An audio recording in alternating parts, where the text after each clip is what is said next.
Hello,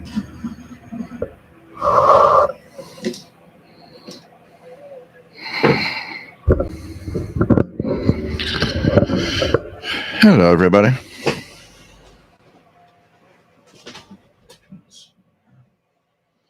Hope everybody's all right.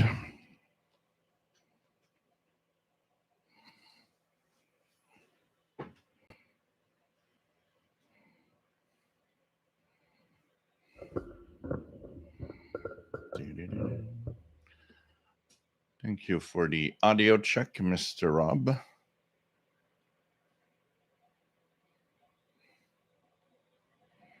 Okay. That is good.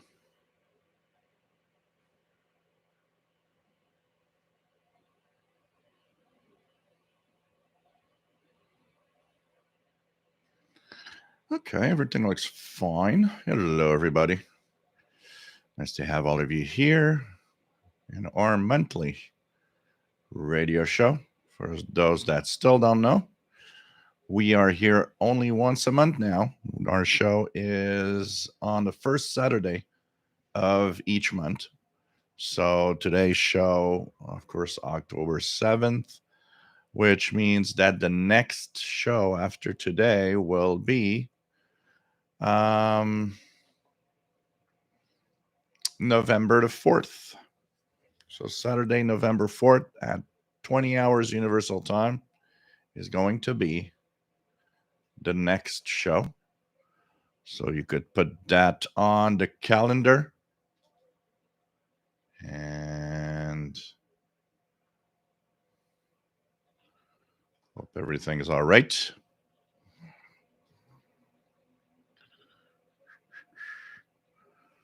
So I have a few radios that I put together today. I got the Texan H501X. I took out the CNG ATS 909 instead of the ATS 909X2. I took the ATS 909X, the generation just before. And I have, and of course, I have the Yaesu here. I'm going to try for LR836, which actually came in quite well last week. They were on until about 02 hours Universal Time, and that, I'd say at around 22, 23 UTC was pretty strong, actually. So pretty cool to have that from Antarctica. And no, they are not yet with their new transmitters. Some people are saying maybe the new transmitters are there. I was listening to Glenn Hauser's World of Radio, and they were saying that the new transmitter will not be there and operational before sometime in 2024. So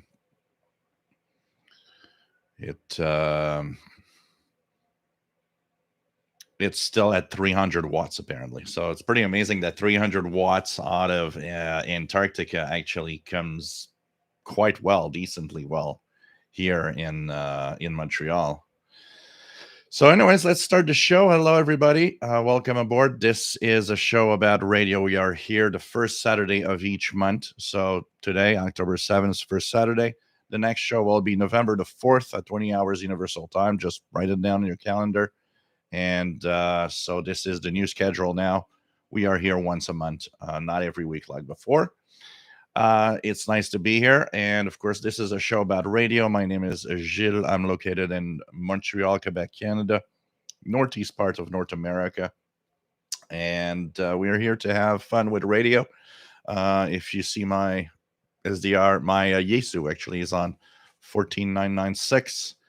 CW, it's because I'm listening and hearing RWM Moscow time signal right now. It's actually identifying right now with Morse code ID.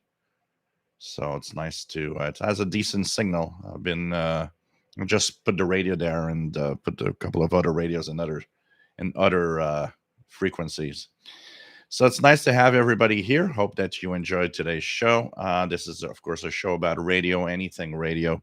It's shortwave, longwave, medium wave, FM, VHF, UHF, anything that you have is a question, anything that is radio.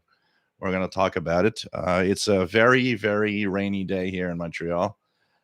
We had a tremendously amazing month of September and first week of October. This week we reached 80 plus Fahrenheit, 27, 28 degrees Celsius. This was crazy warm. I think we beat heat records for a week in a row. It was just crazy how amazingly summer like it was. Kind of, helped in some way because we did have a crappy summer with a lot of rain. So it kind of gave us a summer we didn't have actually. So it was really crazy. But now October is taking back its place. Lots of rain today, and it's going to stay in the 60s and even the 50s for the next few weeks, which is what we should have as temperatures for October. So, and the trees are starting to have a few colors here. So, welcome aboard, everybody. It's nice to have all of you here, and hope that you enjoy the show today. We have questions. There's a series of questions that were sent to me by a viewer. His name is um, Robert Lee, and he lives in the UK. And Robert has a lot of questions, and he says that he's going to be watching the live show if I could answer some of them here. And I think it's a great place to answer them because of there's a lot of people that maybe are actually asking the same question.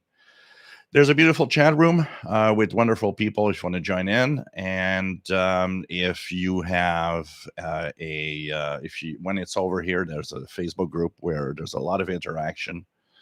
And it's fun to have all of that. I post on the Facebook group also quite a lot when there's when something whatever I'm listening to. Sometimes I'll share that, and it's kind of fun to see the action, see all the people interacting, and it's fun to see the great people here. I want to remember, and we'll actually say it a few times during the show. So this new thing that I am actually doing is there's one aspect of it that is a private Zoom meeting that will happen. The next one's going to be in November, so we're going to do it every 2 months. So the last one was in September. It was a lot of fun. Next one is in November. I'll be giving out a date soon. I have to check out with Sheldon and the CIDX account to make sure that I don't give a date that is at the same time of something else. And this is a private Zoom for all of those that donate. So that means if you give a donation here through the super chat, if you give a donation on a video with the little heart icon, which is like, you like the video and you want to give a little something, or through PayPal, you will be invited to the November Zoom meeting. So any amount, and just, I just need to know who you are, and I need to know, your email to make sure that I can send you the link to the Zoom meeting that you will have to register in advance. So last one was a lot of fun, and hope to have more people next time. So it'll be somewhere in mid-November, and everybody that will have donated since the last Zoom until mid-November, you're all going to be invited to be there. So, like I said, the super chat here. You also have the PayPal, which I will give you here. PayPal, which is this address. So if you want to send a donation through PayPal, this is where you have to send it. Let me just check if it's okay. LATO. Yeah. So that's okay. PayPal. And please, if you send a donation, send an email to official shortwave radio at gmail.com. Let me know who you are, with what name, under what name you gave the donation, so that I can actually make sure that you gave a donation, and I'll keep your email, and you will be part of the Zoom meeting in November. So anybody that donates through either PayPal or here, you are all going to be receiving a email for the private Zoom for all the donators, which was a lot of fun. And next one will be in November. Okay, James Farley, nice to have you here. KD2GUZ from Old Bridge, New Jersey, Master Players Radio and Television Gaming. Nice to have you here. Bobby, Richard Wagner, nice to have you on board from Northeast Illinois. Rob, nice to have you here from Phoenix, Arizona. We have David's Radio Room. Nice to have you on board, my friend. We have Brad Shaver. Nice to have you on board. We have Artists, Autocrafters, and Audio Lab. Nice to have you on board. Having fun with the Sony ICF 2010 after installing new set of batteries. Pretty cool. And nice to have you here. We have RJ DA Dakota. Nice to have you on board from Winsville, Missouri. We have, check it out here. I'm not missing anybody. Dwayne, nice to have you on board from Tennessee. We have Danny Shortwave and Radio DX. Nice to have you here from Yonkers, New York. We have going down. Check it out here. Rob's Radio Channel. Nice to have you on board.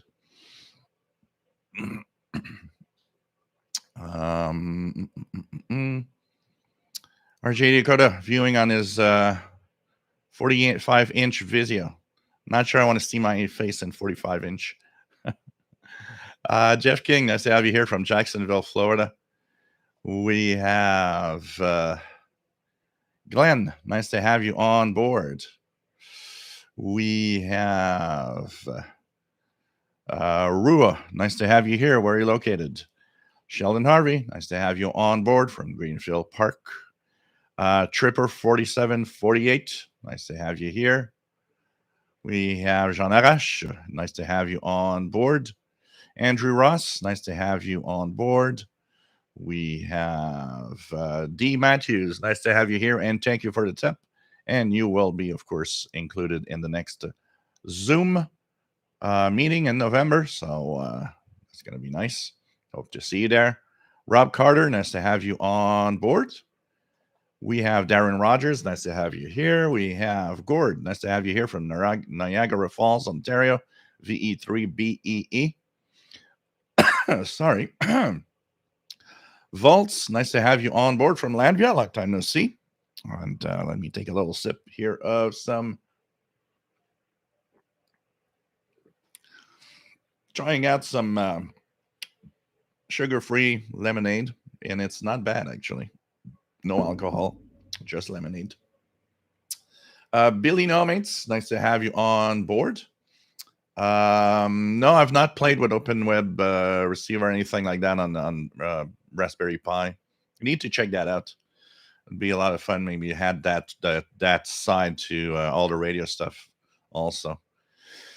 RY491, nice to have you on board, Thomas, in the sunny UK. Pretty cool to have you here. Let's continue here and see where I was. There we go.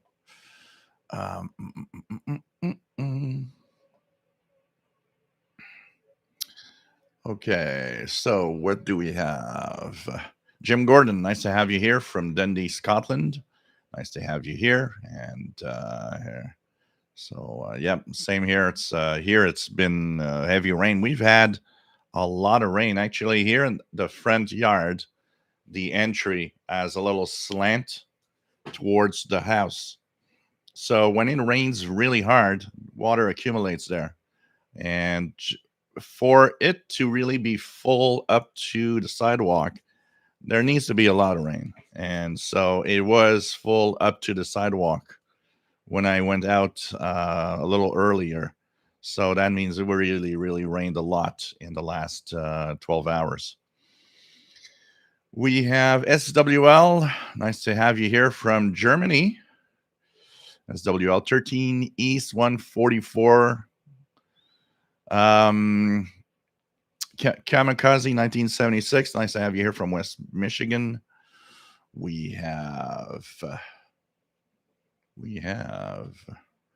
Darren Rogers says, "Yep, same winter in New York." Yeah, pretty much. You should. When I look at the radar, it's all coming out up from from the border. So it's like Maine, New York, all of that must be heavy rain also. David's Radio Room says that it's cool but sunny in central Georgia. We have Joseph. Nice to have you on board from San Francisco Bay Area. And interesting propagation today, picking up some 12 meters stuff, 24930 kilohertz USB from South Africa today. Cool. If you guys listen to the ham bands, or if you are hams like me, do check it out because of the big SSB contest. All the stations will be at the contest at the end of the month. That contest usually brings a lot of exotic stations, and a lot of them actually have been popping up on the band. So it's time to make contact with all of the DX. Midnight Harrow, nice to have you here from Finland. Pretty cool. Tarek, nice to have you on board from Cairo, Egypt. Yeah, well, it's not Indian summer, actually, the summer after the summer, because there's a rule for Indian summer to be something here. It has to freeze. And we have not had frost yet at all for the most part. So it's not Indian summer. It's just kind of summer hanging on. For Indian summer to arrive, it has to freeze. And then when we have the first frost, if we have at least 2-3 days of warm temperatures, that will be the Indian summer, as we call it here. DBS 777, nice to have you here. KC1 PSK from Connecticut.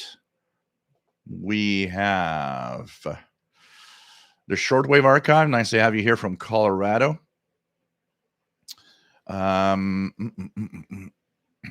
Joel Baker, nice to have you here from Arizona. Paul, nice to have you on board from the UK, M7XIX. Jerry, nice to have you here from upstate New York, AC4BT. Unclear. I just lost the. When I get down, it goes a little too fast sometimes and moves up. So here we go. Unclear T112. Nice to have you here. Art in New Jersey, K2ADC. It's been a while. Joe Spring, nice to have you here from Milton, Florida. We have Radio Kid. Nice to have you here from Washington, D.C. suburbs. VT Radio, Paul from Northern Vermont, AA1SU. Nice to have you on board. Joe Spring, nice to have you here. Rotten Animal, nice to have you here from Toronto. David Ostrowski, nice to have you here from Medicine Hat, Alberta. Shortwave Archive picked up CBW in Winnipeg on 990. Cool. That's a good catch. James Farley, do you think the sun's polar shift is an early indication of the peak of cycle 25 being early? Not necessarily. So for what he's talking about, there was a talk about it also on spaceweather.com today. The sun's polar magnetic poles are actually weakening, and almost the south pole is almost now inexistent in its magnetic field, and the north is, or it's the other way around. I remember which one is very weak, and it's normal. This is a shift. Every solar cycle, the magnetic poles of the sun actually switch. So this is a normal thing that happens on the sun, and it's been happening every 11-ish years for a long, long time. And it's not it goes with the cycle, but it's not seen as an indication of necessarily we're at the peak or not, and it's not totally understand. um, we don't totally understand exactly how and the effect it has on the cycle itself. We now know that there are two peaks in the solar cycle, and we've seen that in the last few cycles that there are two peaks to the solar cycle. Um, we're kind of at the first peak ish right now because there's been a lot of sunspots in the northern hemisphere of the sun, but almost none on the southern hemisphere of the sun. And usually, what happens with the sun is that each pole will actually have its maximum. So, right now, it's the northern hemisphere. The southern hemisphere will eventually pick up with sunspots and will also give us another peak. I think that's much more an indication of when we're getting to the peak of solar cycle. So if you start seeing more and more sunspots in the south hemisphere and disappearing sunspots in the northern hemisphere, we know that we probably peaked. Our first peak arrived. So and each peak are roughly a year apart, ish. Once again, so I think that pole reversal is not necessarily an indication that we're close to the peak of cycle 25. I think the sunspots themselves, when they'll shift to the other hemisphere, are is a better indication of that. But we are, supposed to be in the next couple of years. Yes, it could arrive early. It could be later. It's there's no fixed date and fixed time. Solar cycles can last up to 17 years. The longest solar cycle we've seen are like 17 or 18 years long, while the shortest ones we've seen are like 8 or 9 years. So it depends on what the sun, does. Its magnetic field. It's crazy complex. What's happening, but it's kind of interesting when you look at it. But we're enjoying when we don't have too many solar flares and geomagnetic, storming conditions has been great. Today the conditions are great. I've been tuning around. It's really really cool. I heard that Chinese music station from Beijing on the 25-meter band, and it had some really good relaxing. It was interesting. I listened to it like an hour. It had some really cool relaxing Chinese music, and so it's kind of nice to see propagation. And this is the time also we're so close to the equinox, and this is an interesting time in propagation of signals. I always like September, October. I also like March, April, February, even February sometimes. It's kind of one of those periods where you get a lot of interesting stuff. Um, Next Saturday is a solar eclipse. Also, for those that don't know, there's a in North America we will be witnessing a partial solar eclipse. Those of you in the southwest and the U.S. will actually see a annular eclipse, which is the moon on the sun but not covering it totally. So you just see a little ring of light. That is an interesting time to test propagation. The fact that the moon is actually going to cover the sun in part is probably going to change the propagation a little bit.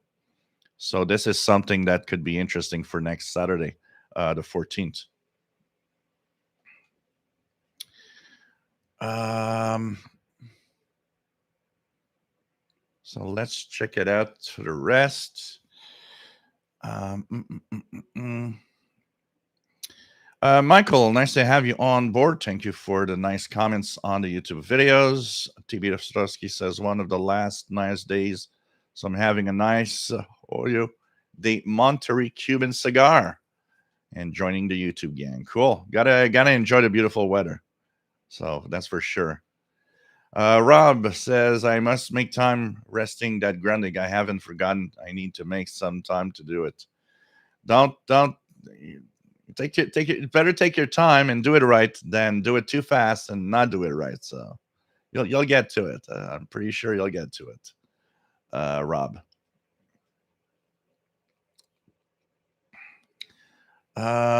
Whoops, clicked something I shouldn't click. Here we go. What else do we have? TVDXer, salut, ça va bien. J'espère que tu vas bien toi aussi. Anything else here?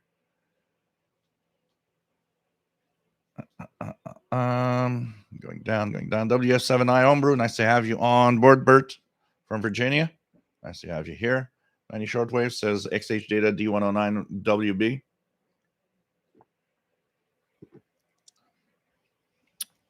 So yeah, I saw the new XH Data D109WB.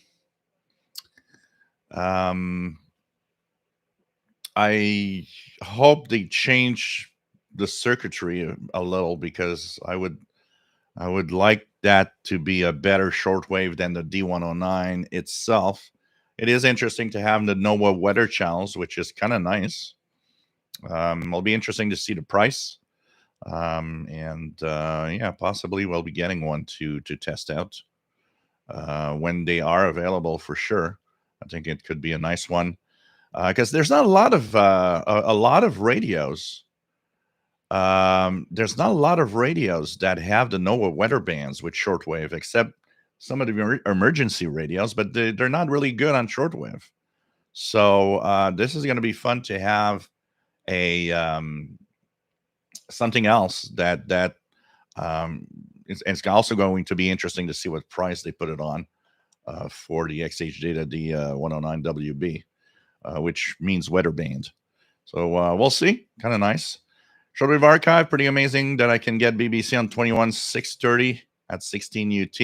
Yeah, a lot of people have been reporting that 13 meter band frequency. I've been listening to Radio France International on 21580, coming in really well. So, and 17850.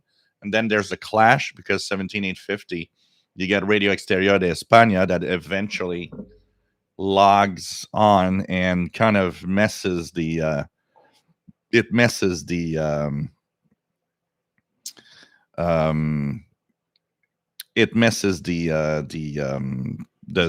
receive, especially on the Yesu, because the bandwidth's too large. I have to either to put myself in sideband. Okay, what else do we have? Jean Arash, other than during a solar eclipse, does the moon have an effect on propagation? The moon itself, no, because it doesn't have a magnetic field. It doesn't, it has a lot of effect on Earth because of the gravity effect, like, the rising water and all of that. But it in propagation or radio itself, the moon does not have an effect on the radio propagation. The moon is used, though, for a thing called Earth-Moon-Earth transmissions. So Earth-Moon-Earth is there's a lot of hams that actually enjoy that, bouncing their signal off of the moon. There's a carrier. I think that's Voice of America on 15730.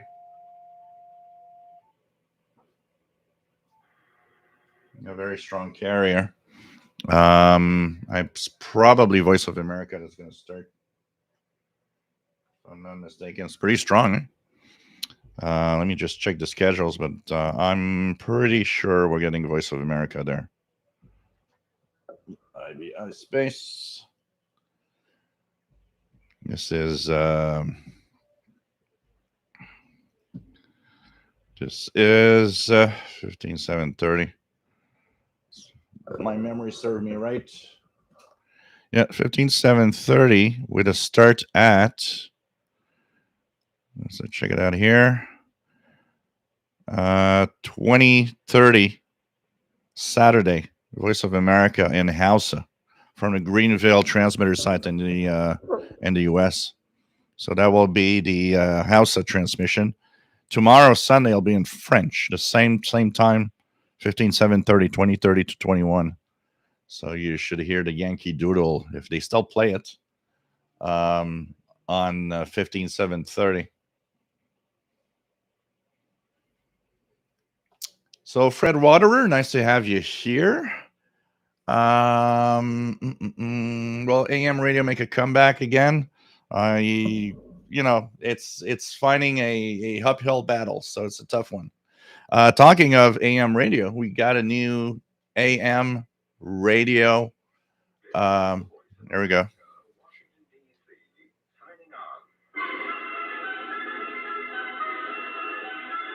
So the Yankee Doodles, Voice of America, signing on. When I hear them like that, signing on the Yankee Doodle, all that is always brings me back a little bit in the past when I was listening to shortwave in my teenage years. Um, we have a HD radio station on AM in Montreal now. It's a Christian programming station. They're on 1650 kilohertz, and the call sign is CKZW. And I've been hearing it on my CNG and HDR 14. It's actually nice. It's the first. Well, I've heard some HD stations via skip from the United States that sometimes trigger the HD, and I hadn't noticed how good this audio is. But now that I have one that I can really lock onto here, amazing the audio difference. It's just so good. The HD radio really sounds amazing when it's working. It's just sad that they, I would have loved to have some kind of other type of programming on that, especially with music. Any music station would have been amazing. I would have listened to that on a medium wave band because it sounds just amazing. So they are testing. They're giving a phone number. They're giving out a email and ways that you can actually go and give them reports of you're hearing them or if any interference or any comments. So kind of cool to see that there's an HD radio station in Montreal on AM now, because all the others that are HD, one is CJAD, the other one is the TSN Sports, which I think is CKGM. They are on the FM band in HD. So you have to go on 107.3, and there on HD2, HD3, you get these stations.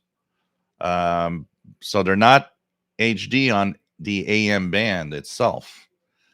So this is kind of cool to see, and I wonder the thinking and the reasoning behind the it's a new radio station and let's be in HD. I really wonder who thought of that and said, "Hey, let's put ourselves in HD." It's not very powerful.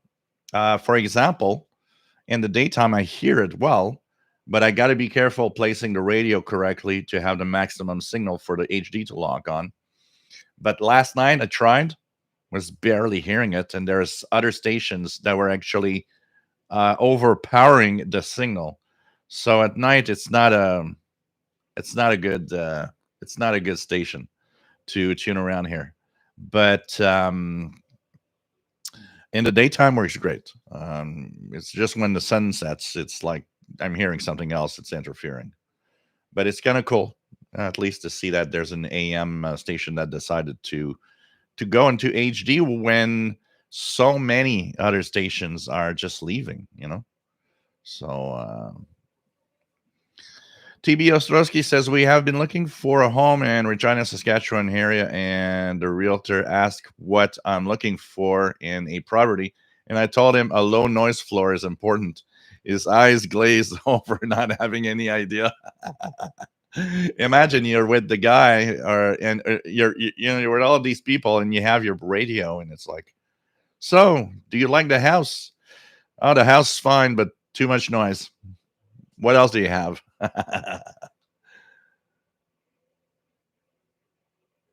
Catalan, nice to have you on board, my friend. Eric Liffey, nice to have you on board. Autism Radio's Halloween, nice to have you on board. David in Barcelona, nice to have you on board, my friend. Hope you are well.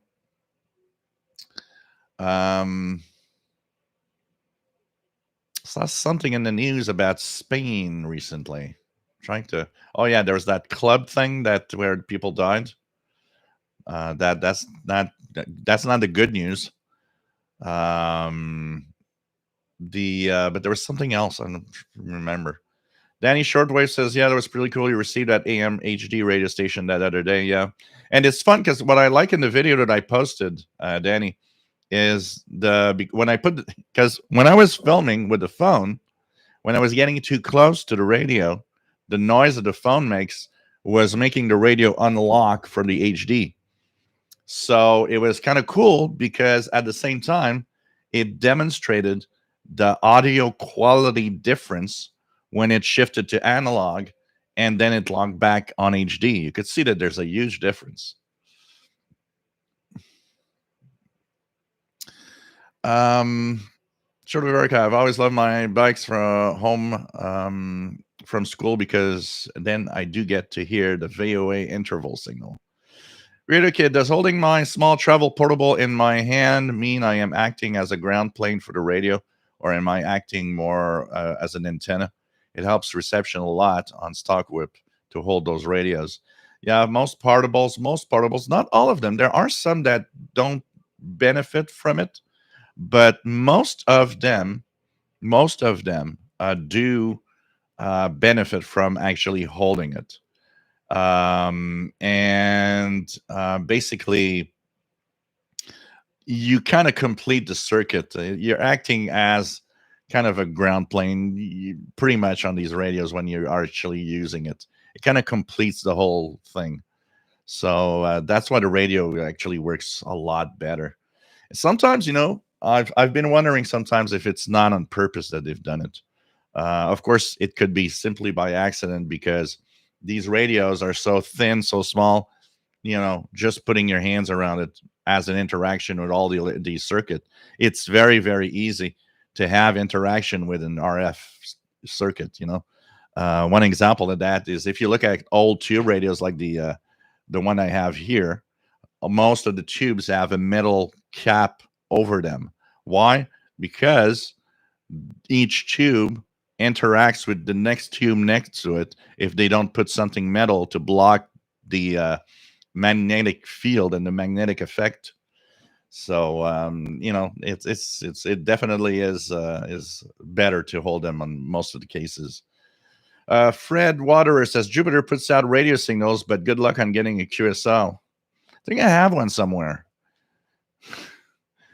Now the question that everybody would say is, if you got one, where did it come from? Eric says today propagation is very strong, 10-meter wide open. Tosenlov, nice to have you on board. Says got a new job where I can't get on much anymore. Yeah, life getting in the way of radio. That is the worst thing. Nice to have you here. N6RLS, nice to have you on board from hot Berkeley, California. Billy No Mates, I'm picking up 15730 here in the UK as well. So pretty cool. Metal Lunar, nice to have you on board. Arches Out of Crafter's Kitchen says the biggest problem now with AM radio is all the syndicated programming and lack of locally produced shows. Yeah, unfortunately, that is a big, big, big problem, and even on FM now. So here, Rob's radio channel here, HD radio will work on old radios, and that's because what we use here is a kind of an hybrid system. Now, you could go full HD. There are some stations that are actually HD only. Now, those cannot be received on a regular radio. All you hear is some kind of digital hash, a little bit like listening to DRM. But most of the stations, like the one that I was tuning on 1650, it's a system where they have the digital part embedded within the analog signal. So you could still have your analog programming. And so your old time radios, your vintage radios will receive that. But if you have a modern HD radio, that digital stream will be locked on and it will actually get HD audio out of it and even information.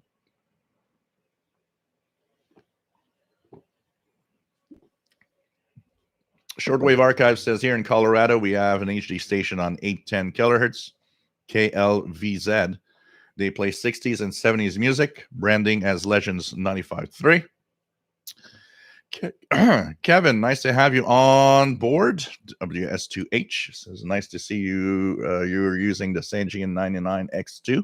Yeah, well, it's there, and it is a cool looking radio, and it's not, it has flaws, but it's not that bad. And it was fun. That I started looking at radios because for those that watched the videos that I posted this week, the videos had to do with Navtex transmissions in the medium wave range, 518 kilohertz and 490 kilohertz. Now, I don't know why most radios that have long wave, medium wave, and short wave, even though they're kind of general coverage, they lack a little spot. They'll often go up to like 400 and some kilohertz, and then they jump to 520 on the medium wave frequency. And they miss out on that little part where there's marine broadcasts and Navtex. And so I don't know why they do that, and I don't know why, because it does miss out on something interesting. I mean, if there's no single sideband on the radio, okay, not important. Okay. But when your radio has single sideband, you could be tuning those signals. So I started looking. I know that the Texan PL 990, the H501X, both go to 490 and 518 kilohertz. There's no gap in the coverage. And I didn't know if the Saint Jean was. That's where I was looking at it because I had it in the kitchen. I've been using it for a few days before listening to some shortwave signals, and I suddenly had, when I did the medium wave, I was like, oh, I wonder if the Saint Jean does go there. So I actually tuned and the long wave band, and yeah, I was oh cool. It actually goes to up to 518. I can actually tune a medium wave Navtex. So that was kind of nice because a lot of radios do not. And then it was the schedule. Actually, the old Navtex medium wave thing gave me an idea for the next messenger utility column that I will be doing for November, where we're going to focus on the stations, the locations of the stations, and I'm going to try to get as much information from these stations also, because I want to try to have pictures of where they're located and maybe the building or antennas or stuff. I even wrote to a couple of them that I had emails kind of asking if they had some information, documentation, anything that I could get either online or through them, maybe a PDF or anything that I could use. And I explained that I was doing a utility column in a club bulletin.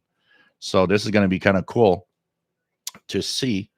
And I think it's going to be fun to talk about that and be kind of go into a little more detail of where they're exactly located, their range, and so on.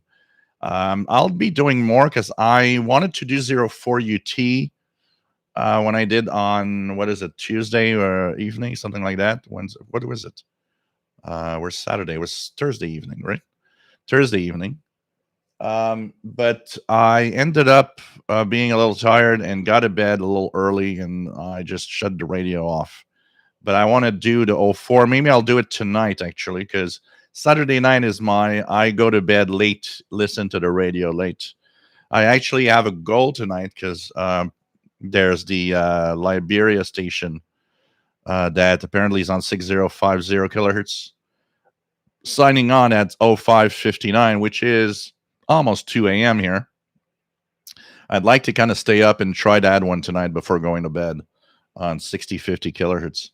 But anyways, it would be a great time also to tune around the Navtex and see the ones at 04 when they repeat their schedule.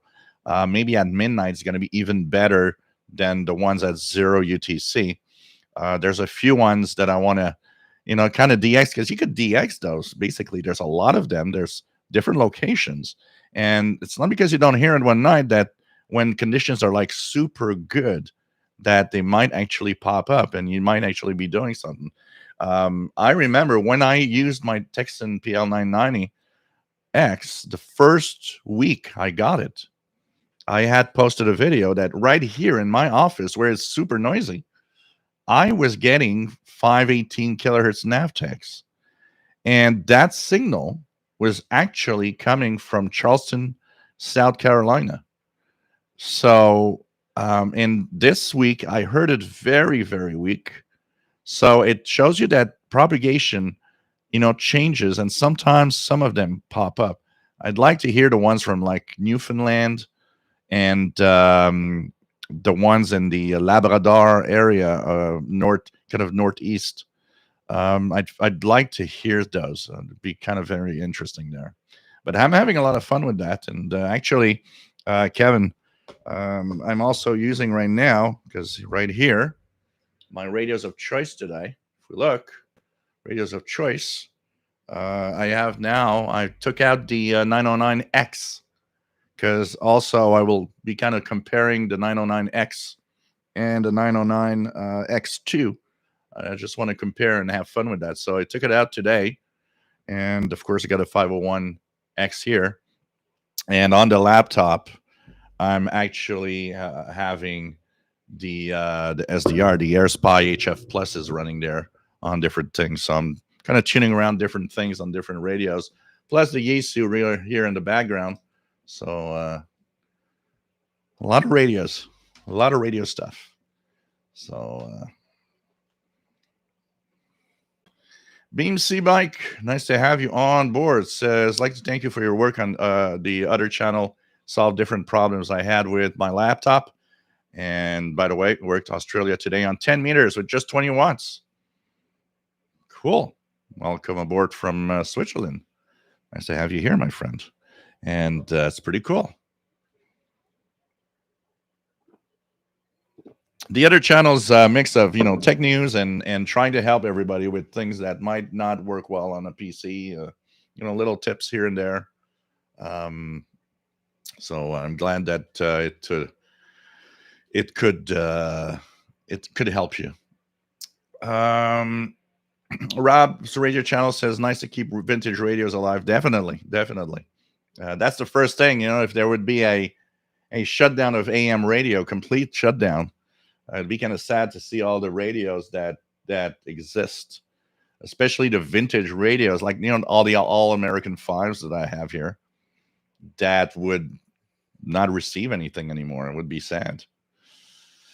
Brian Penny, nice to have you on board from rainy Cape Cod, Massachusetts. Pretty cool.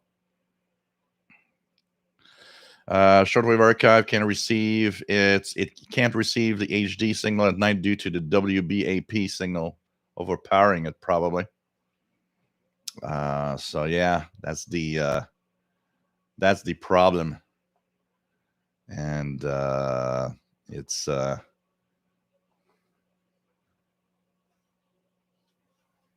often a problem with a lot of those, especially when there's a lot of those stations, because the clear channel stations, they're not a problem, but the ones that are weaker and at nights often are interfered with others in the distance, that just blocks it. Eric, in Italy, public broadcast RAI shut down all AM stations in the medium wave. Yeah, we had talked about it in our international radio report many months ago when it was announced. Valtz, tell me more about the HD. How is it different to DRM, and who can actually listen to it? Is it not another incompatible digital radio standard? So it's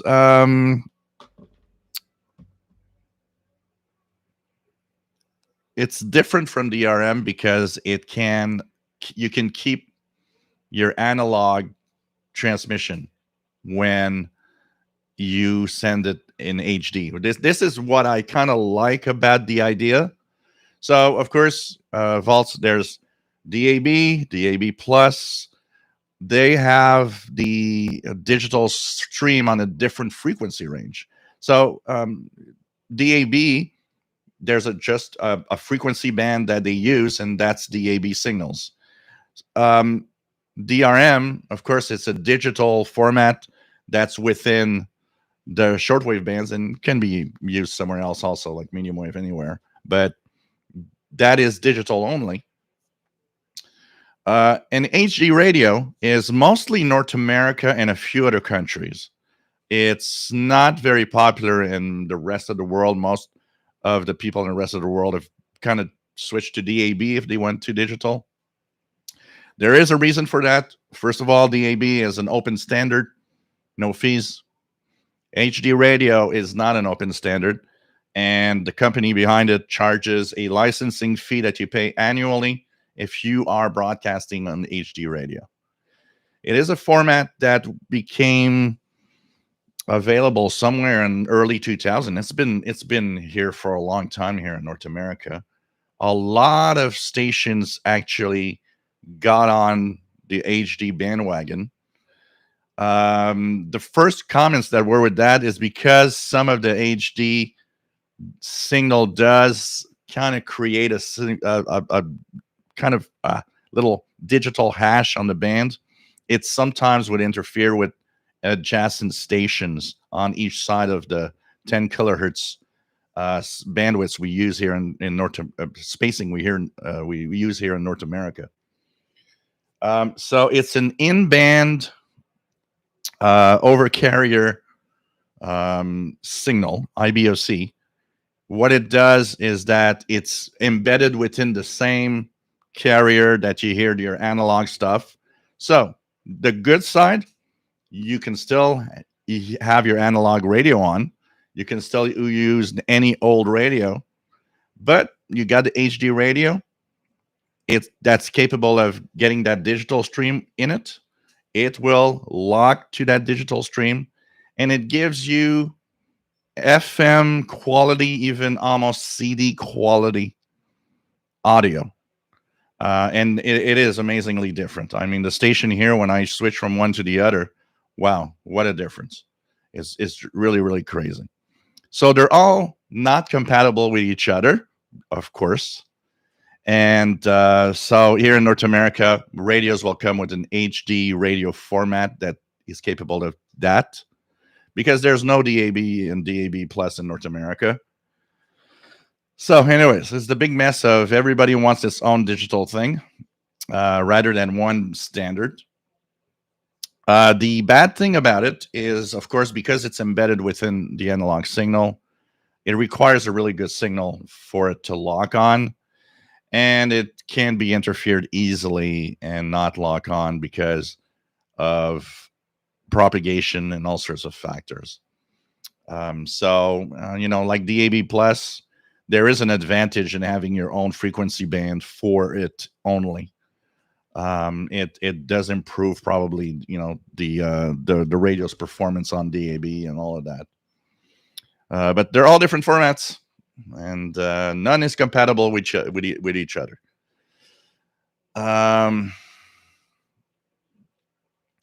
So yeah, like RGA says, RJDA, HD radio is nice, but sometimes it does create some interference on adjacent stations. It was very noticeable in the early days when everybody went crazy on HD radio, thinking it was a thing. Unfortunately, getting an HD radio is almost impossible. You got to go online. I bought mine on Amazon. And you know what? There's an FM station here, 103.3. There's a community radio station that I listen to a show on the Fridays. They are in HD. And they talk about it a little bit, but I was there in June for the 10th anniversary of a show, and we talked about HD radio. There's no HD radios available in stores anywhere. So, it's nobody knows about it pretty much, which is dumb. And, Even if you know about it, you got to buy your radio online because nobody carries any HD radio in stores. And basically, most people don't even know that HD radio exists. You know, that is what is the most amazing thing to me is all these HD radio stations that exist in Montreal that never mention it. Never. Not even once.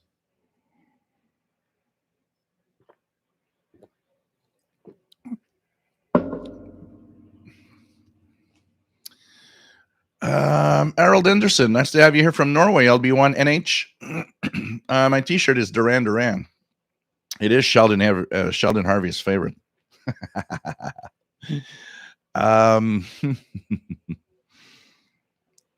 What else? Meta Lunar. Wondering for international weather utilities like Gander Volmet, do pilots still regularly use it or do they mostly rely on other systems these days? I think they rely on other systems these days, honestly. Um, the um, the I think they are maintained mostly for the ones that are still there for the purpose of maybe in case something happens, they're still available. But I don't think that's used much. One indication that, somebody thought, nah, let's not do this anymore was New York Radio. If you guys remember New York Radio, Gander Radio, um, is on Gander Radio and New York Radio, they were alternating between, every 20 minutes. New York Radio disappeared many years ago. I think they just thought, you know what, this is not something useful anymore. Still Gander Radio, but we'll see. It happens very often on Gander Radio that there's no report received. And even worse, everybody's talking lately of Trenton Military here in Ontario on 15034 and 6754. They've been broadcasting 24 hours of no report received from any stations for months. So nobody's using it, I would guess, since no report received anywhere. If it was that important, it would have been fixed. So I wouldn't be surprised that these will eventually be, terminated, basically.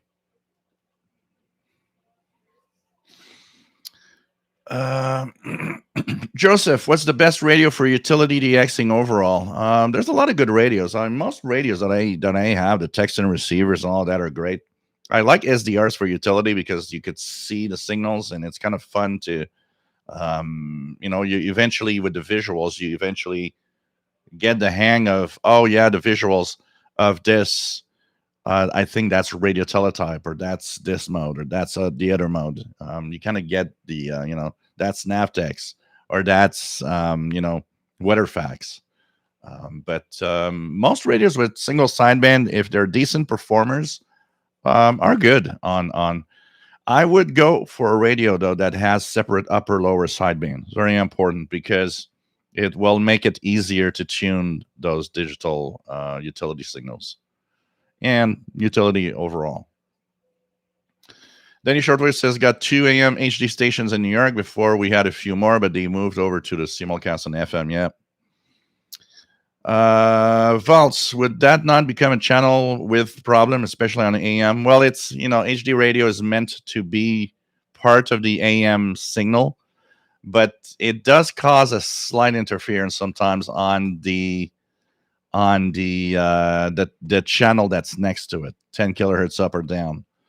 And there have been some complaints of some AM stations reporting that they are interfered with the HD radio, the HD radio signal from another station that's just close by. So, Toslov, I went to the Walmart the other day and they didn't have any radios, not even boom boxes, just apps on the phones they were selling. Yeah, most, getting a radio today, and we talked about it even sometimes commented on that there's not a lot of places you go today that have radios.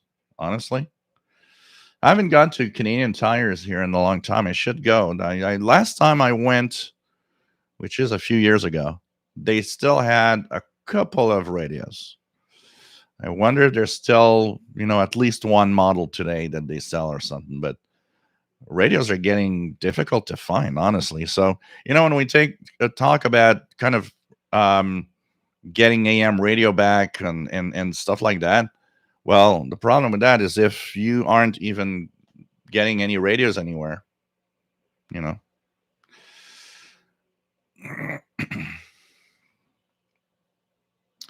So,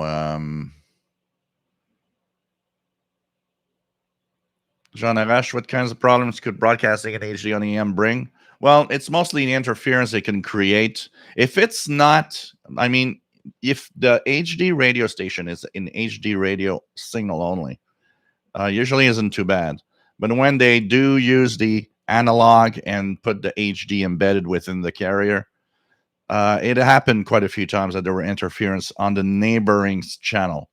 So I remember, for example, in the first years of HD radio, when everybody seemed to want to have an HD signal also, listening to 880 WCBS, and I could hear some digital hash coming out of 870 that was right next to it. And I could see, yeah, okay, it could be a nuisance. It could be a problem.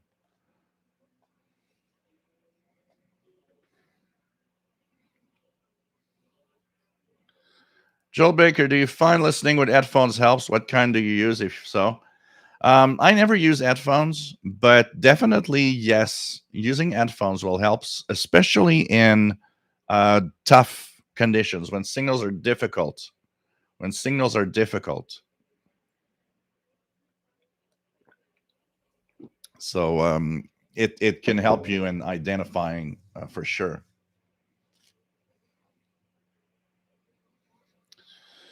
D Matthews just got my Conicom GP7, took it to the highest mountain in my area, ATM scanner, turned 120 stations. That's not like at home,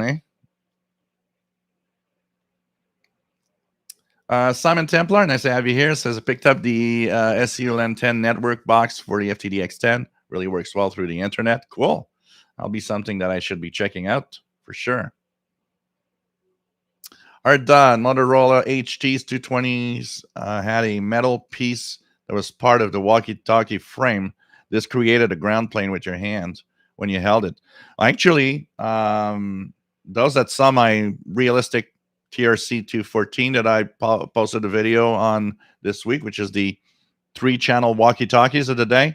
If you notice that each side had a metal, kind of an aluminum plate on each side going up and down, it's not just for making it pretty.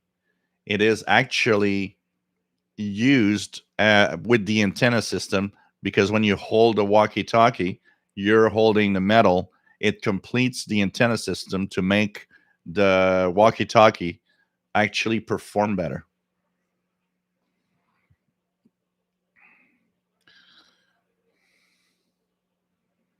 Toast and Love, I had tried to buy a PL330 at the Walmart site, and it did, but a few days later, they canceled my order and refunded the money. Yeah. Best place for that is Anonco. Anonco is really the place to buy these radios.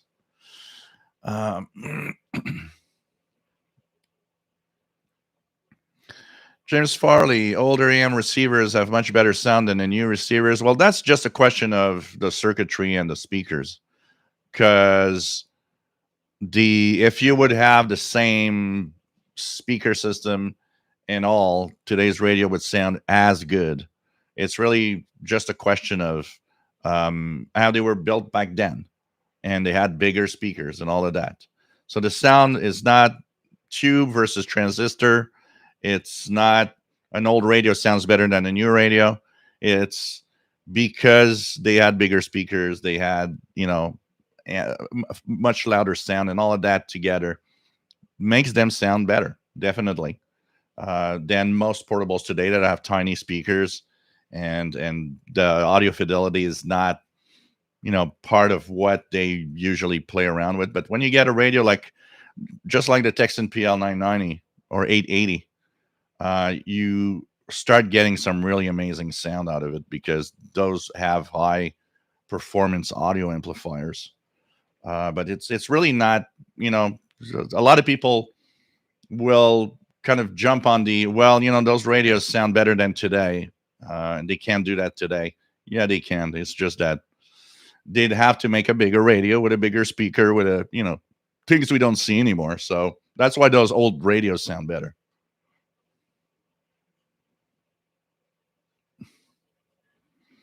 Bruce Corbett, nice to have you here. N9BH. Shortwave Archive. I went on HF Underground a few weeks back, and someone recorded a pirate radio playing Radio Australia's internet stream. Pirates are keeping the bands alive. Yep, definitely.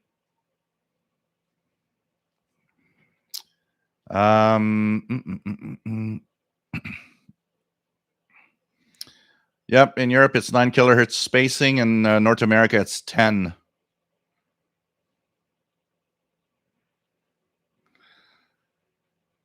TV Ostrowski says, how would you test the noise floor? How would I test the noise floor? I'd bring a radio with me. Bring a small portable radio. It is really, really what I would do.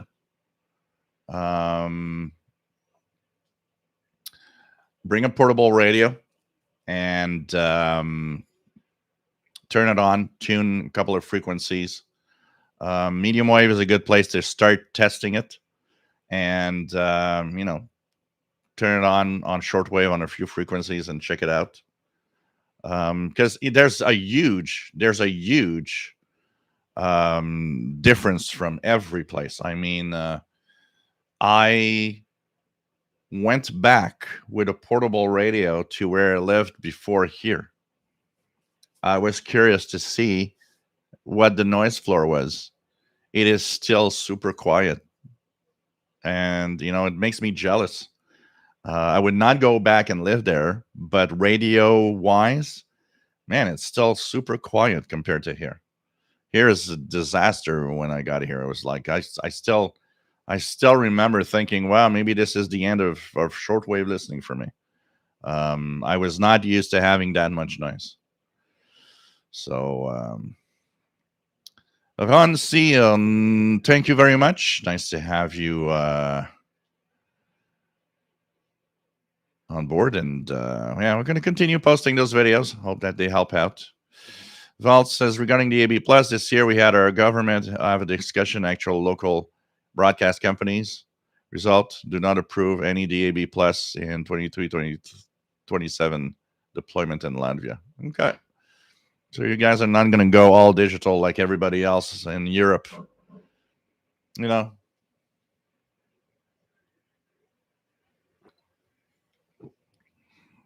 there's no move or no, right now, no intention for much change, basically. Can tell you that. Stuart Underwood, nice to have you here from Northeast Ohio, W8STU. Nice to have you on board. Ron Nano, Paul's doing well. Yes, definitely. Actually, Paul and Mignon are both in the house right now, sleeping, taking a little nap. Ron Steele says, my 10 Tech SP325, really solid with MLA 30. It's my base now. Cool.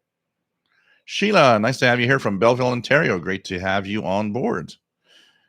Shelly, nice to have you here. Nice to have you on board from South Central Pennsylvania.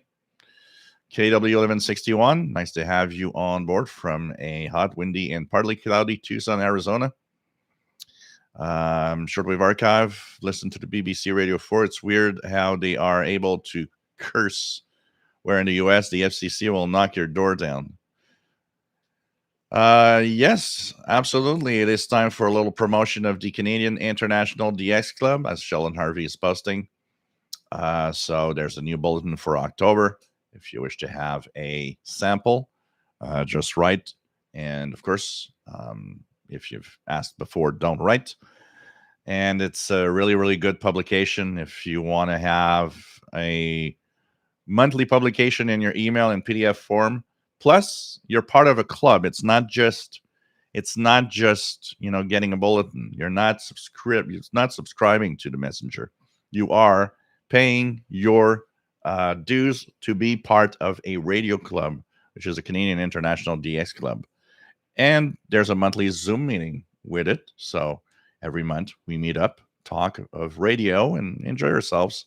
So why not check it out? It's not expensive, and it's a really cool thing.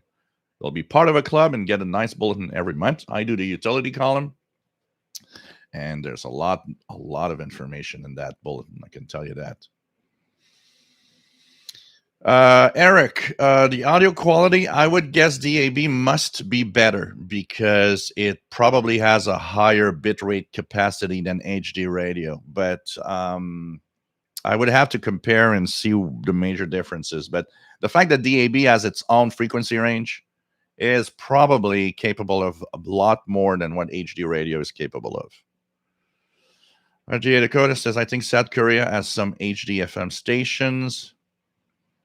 James Farley, can you hear the beacon on 28279? Yeah, probably hear a lot of them. There's a lot of beacons there. Let's try it out. I'm going to put myself in upper sounding here.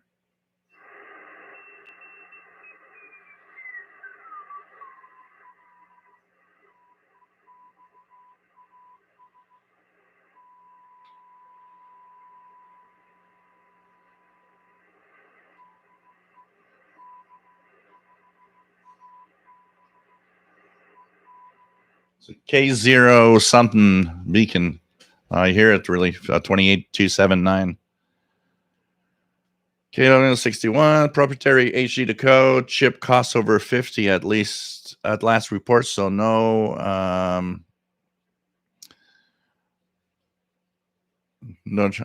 20 radios anymore. Yeah, I don't know. Shortwave archive. It would be cool if they could figure out how to have HD2 and HD3 sub channels on AM radio HD. So, well, they some stations do. For example, here in Montreal, there are two stations, like the CBC French as their main channel on HD1. HD2 has the EC or Espace Musique, which is music. And HD3 has something else. I don't remember. And there's 107.3, for example, which has the main station, which is Rouge FM with, music, pop music type station.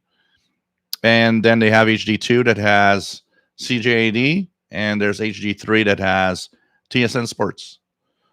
They use those. I hear also the VPR, WVPS, the Vermont Public Radio Station out of Vermont, and on 107.9. And I get the main station. I get VPR Classical, which is classical music on this HD2.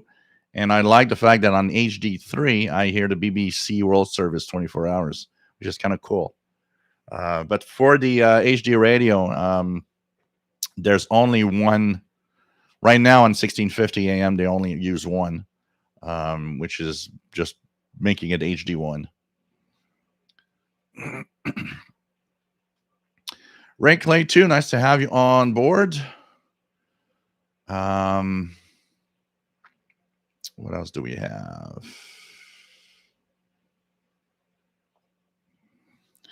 Archer's Alley Crafter's Kitchen. I've been looking for years in thrift stores for HD radio. Never seen one out in the wild.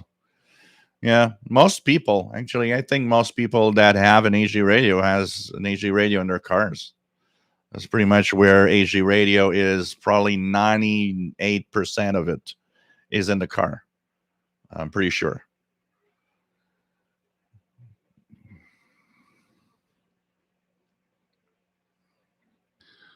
What else do we have? Three Pistols. Nice to have you here. Yep. People have HD radios in their car in general. I'm probably one of the only people in Montreal that does have a portable HD radio, honestly. So I can tell you that. Yeah, AM stereo. Remember that was the big thing in the 80s. Hey, AM stereo's coming. Joseph KPH tried Navtex decode, but nothing so far. Eric says again, the radio is still popular on the different HF air frequencies. So it's interesting.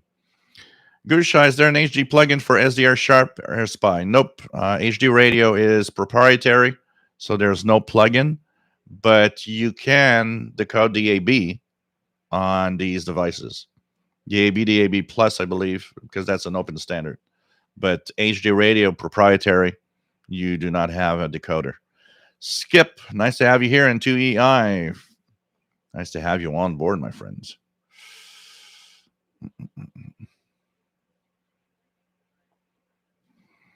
Yeah, QESDR is on the screen on the phone is kind of a little cram jam packed, pretty much.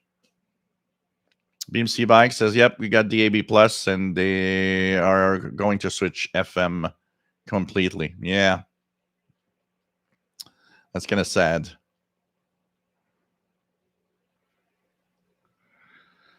Shortwave for archive. I heard an ad on that KLVZ station on the NAB, no AM radio in cars. Yeah, there's a lot of ads going on recently.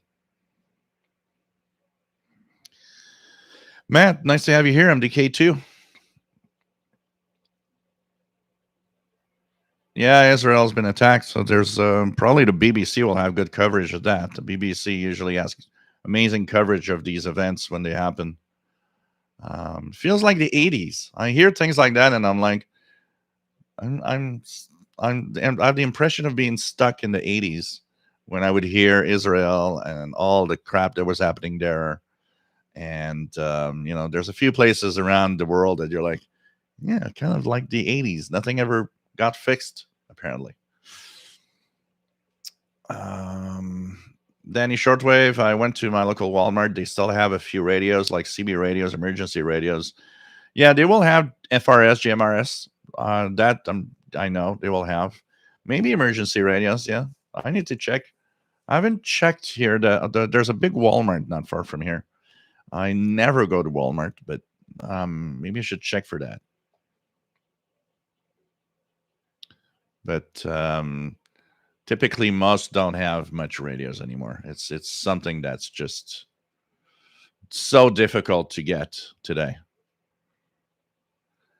Anything else? Steve Ostrowski, the PL990X with headphones sounds amazing. Oh yeah. Inverse Square Law, nice to have you here. Got a total of 56 radios. Cool. We never have enough. Harold Anderson says, I have an amp on HF. I feel this helps a lot on pileups. Do you have one? And what do you think about it? Should we use only 100 watts? I don't use it if not necessary. My take on power. So yeah, of course, having a lot of power can help you definitely. There's an example of that. I was trying in a pilot to get an Indonesian ham, SSB voice, on 15 meters a couple of months back. And I called and called and called and called.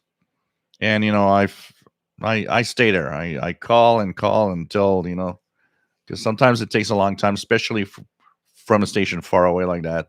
So I don't have an amp here, and I cannot see myself really having one because I think 100 watts is really my limit. If I go more than that, I think the neighborhood's going to go crazy. So I'm at 100 watts. I use 100 watts in the radio. What it's fine. You're allowed to have an amp. And if you use it, you use it.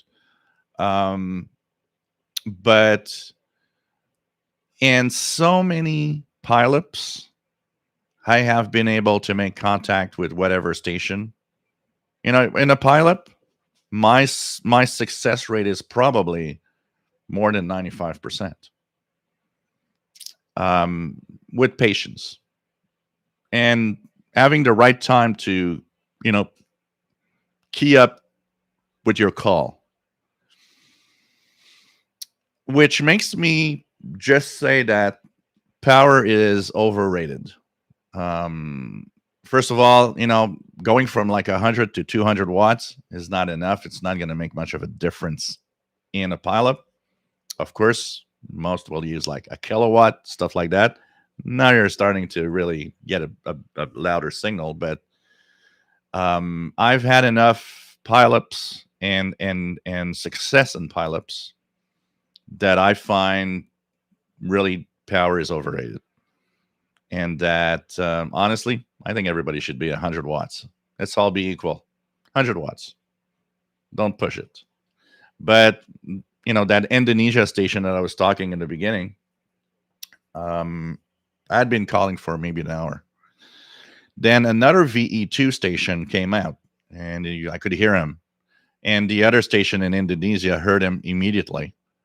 So when he finished his contact, he was gentleman enough that he actually said, "Hang on, everyone." And he told the other station, "There's another VE2 station that wants to contact you. Listen to him now." And he said, "VE2 Zulu Zulu India." And the other station called me from Indonesia, and I called back. He heard me. We had a contact. We had a report. He gave me a 5 and 5, and it worked. I had the coast clear. So my signal was making it. What was hard was getting through that pileup. And my signal there was probably not very strong. So it was there because then he answered back. I actually sent an email to that other VE2 station and said, "I want to thank you for opening the way and giving me the chance to get that Indonesia in single sideband voice." But that's an example that, yeah, the guy answered back, said, "Yeah, I was using 1,000 watts." Yeah, you see that kilowatt did have a difference in making the contact or not. But there's a part of me that also likes challenges. I'm a competitive guy. Any friends of mine that you will talk to, and we're going to talk about sports or events that we went where we played something, a game, whatever. They're all going to tell you when Gilles plays a game with you, he's all in and he's there to win. And of course, I'm not a bad loser. I'm not, if I don't win, I don't win. It's all right. I got no problem with that. But I'm there to win. And so the pileups is kind of a challenge like that. And I like to win. So it's like I'm going to stay there as long as I can. The only thing that would make me change my mind is if there seems to be that maybe my signal's not making it. Sometimes I will use Kiwi SDRs online and tune a couple of them around where the station is. And when I call, I'll be listening in an earphone or something with my phone. And I'll be listening if I hear myself.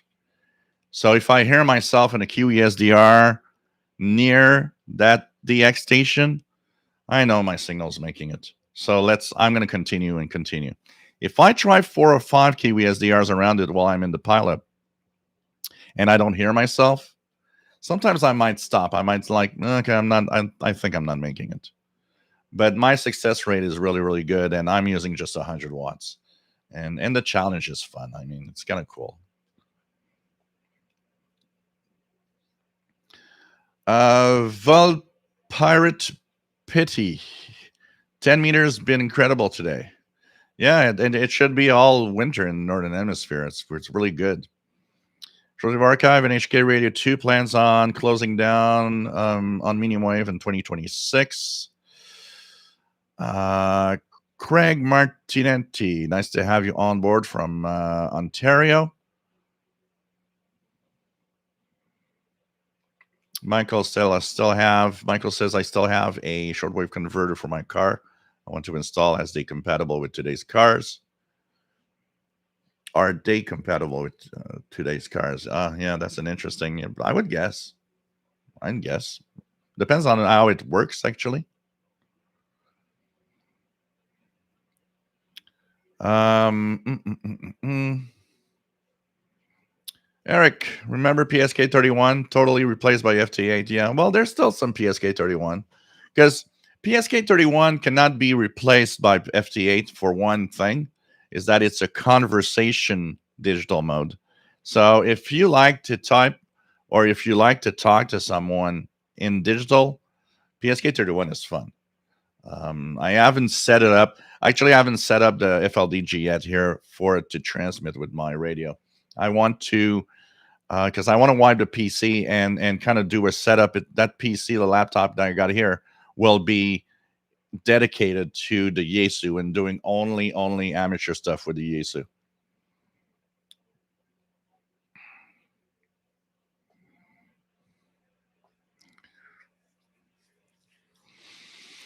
So yeah, the U.S. had a emergency test going on.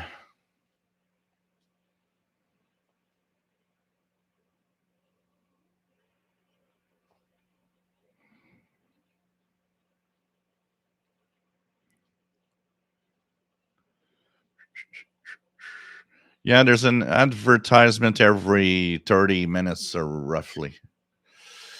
Tony, nice to have you on board. And says unseasonably warm south coast of Ireland. Yeah, here it was so hot in the last few weeks. It was crazy. Um, yeah, the D109 with weather band. So it's going to be interesting to see that for the new XH data. So pretty cool.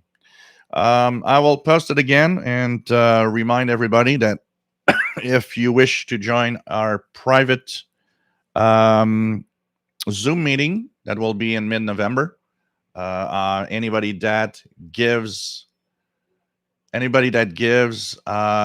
donation to the channel, either via the super chat or the super like on the videos or through PayPal, and the PayPal donations are to this address, will be invited to the to the Zoom meeting. So it's for donators only. And we had one that we had in September, which was really cool. We'll have another one, like I said, somewhere mid-November. So everybody that has donated, and don't forget to send me an email at officialshortwaveradio@gmail.com to confirm that you have been given a donation. Especially, I noticed that PayPal. I thought PayPal had emails of everyone. I noticed last time that no, half of the donations I got, the emails weren't there. So I didn't have emails. I actually eventually found them in other ways, but I had to actually um, to actually, sorry, I got distracted.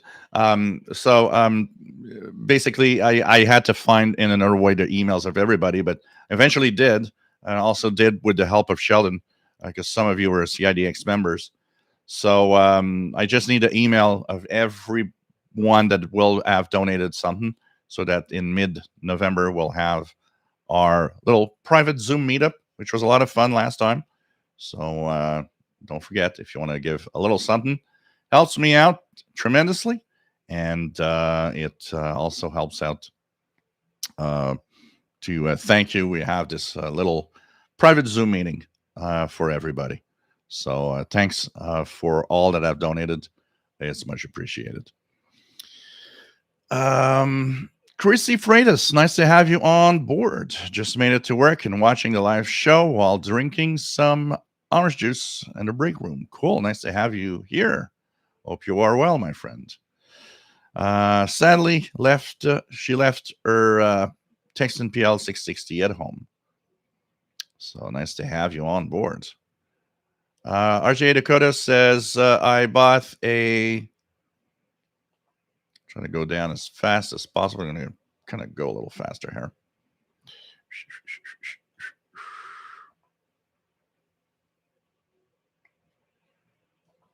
Let me check here. Okay, here we go. So about an HG radio, when the format was new, a couple of FM stations here locally still don't have it. What else do we have?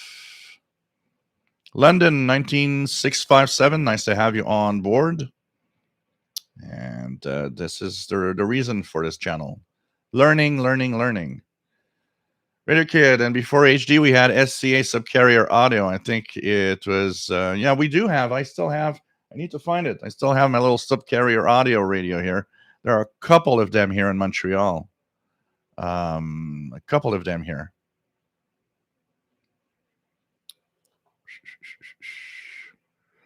What else do we have? Man Radio DXer, Jill 100 watts, I wish, but I fear I will knock out all my neighbors' Wi-Fi and TV signals. Best to stick with 10. No, you'd be surprised at how solid everything is. That's the first thing that I taught here because I used 100. And I actually told everybody, if you hear weird noises, if something happens, you let me know. And you know what? No, it's 100 is okay. I would not go to a kilowatt because then I think I'd be asking for trouble. But 100 watts, you'd be surprised. I mean, the technology today is very, very immune to all of that.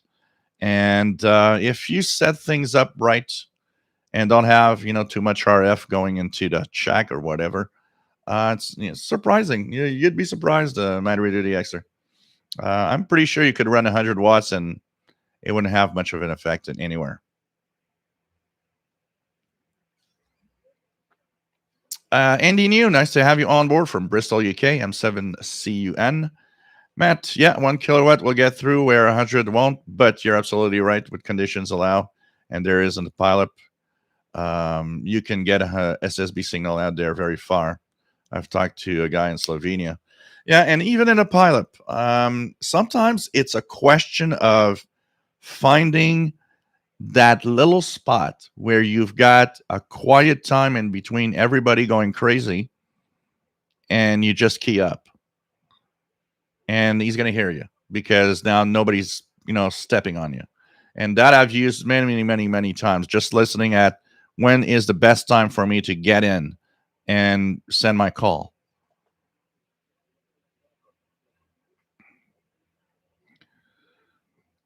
But I can tell you, Eric, that because he says, unfortunately, in a pileup, you often need an amplifier.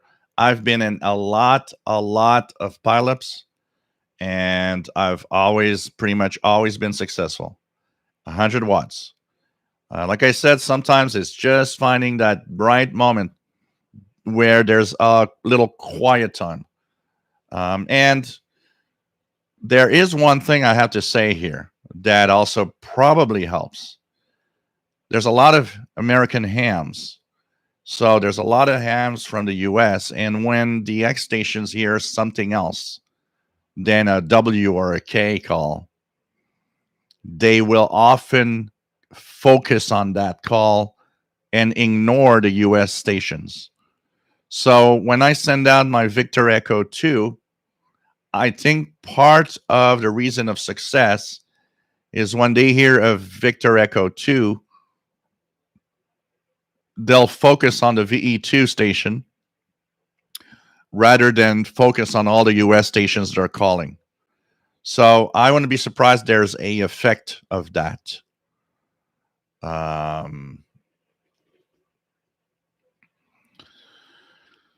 What else do we have? Cumbrian Steve. I have a question. I have given a FT991A HF and VHF UHF transceiver. I don't get have an antenna. Okay, don't have an antenna. I'm wanting to listen to HF only. So do I need a UHF VHF antenna plugged too? HF shortwave is, so that transceiver has separate connectors. It has a connector for the HF part, but it has an antenna connector for the VHF UHF part. You don't have to plug anything there if you are not planning to listen to VHF UHF. You can just plug an antenna to the HF part, and that's it.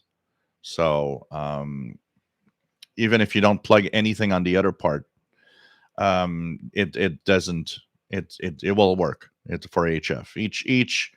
Each antenna connector is for each band. So you just won't get, without an VHF AHF antenna, you just won't get anything above HF.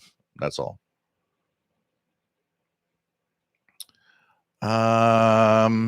Mom is the Great says 10, 11 meters was popping this morning. So, yeah, lots of activity on the 10-meter band all week here this week. I've been checking out a lot of the stations and making contacts. Tony, nice Duran Duran t-shirt there.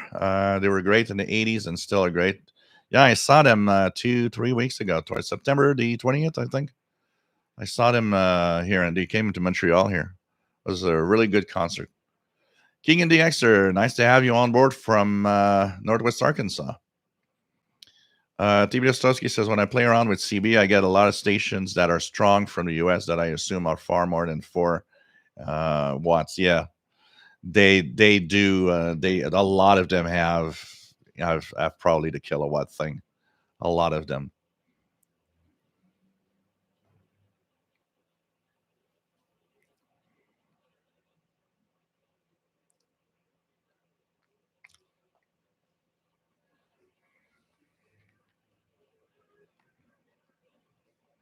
Bonus the Great says, I was hearing Italy, Spain, France here in Seattle all morning. Boulder DX was great. Yeah, when things are quiet, solar activity is very high. So when things are quiet, it's very, very, very cool. You do get a lot of stuff. Kathy, nice to have you here from Sacramento. When visiting my own town, Central Massachusetts, there is still a SCA signal. It's a reading network. It's interesting. I didn't know that there were these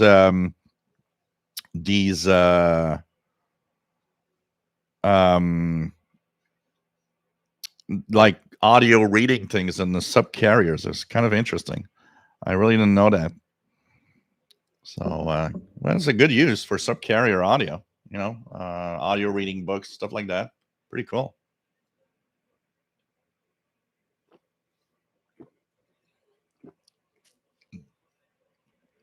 Hey, Greg, nice to have you here. I will say hello to Paul the Cat and Mignon. Absolutely.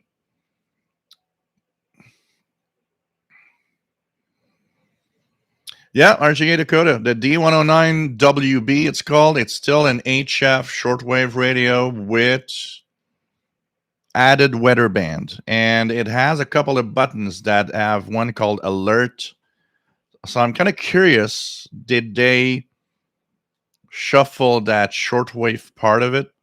I'll probably be taking one for sure, checking and purchasing one when they get available.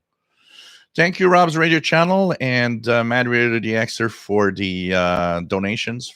So don't forget to make sure that I have your emails so I can send you the Zoom meeting.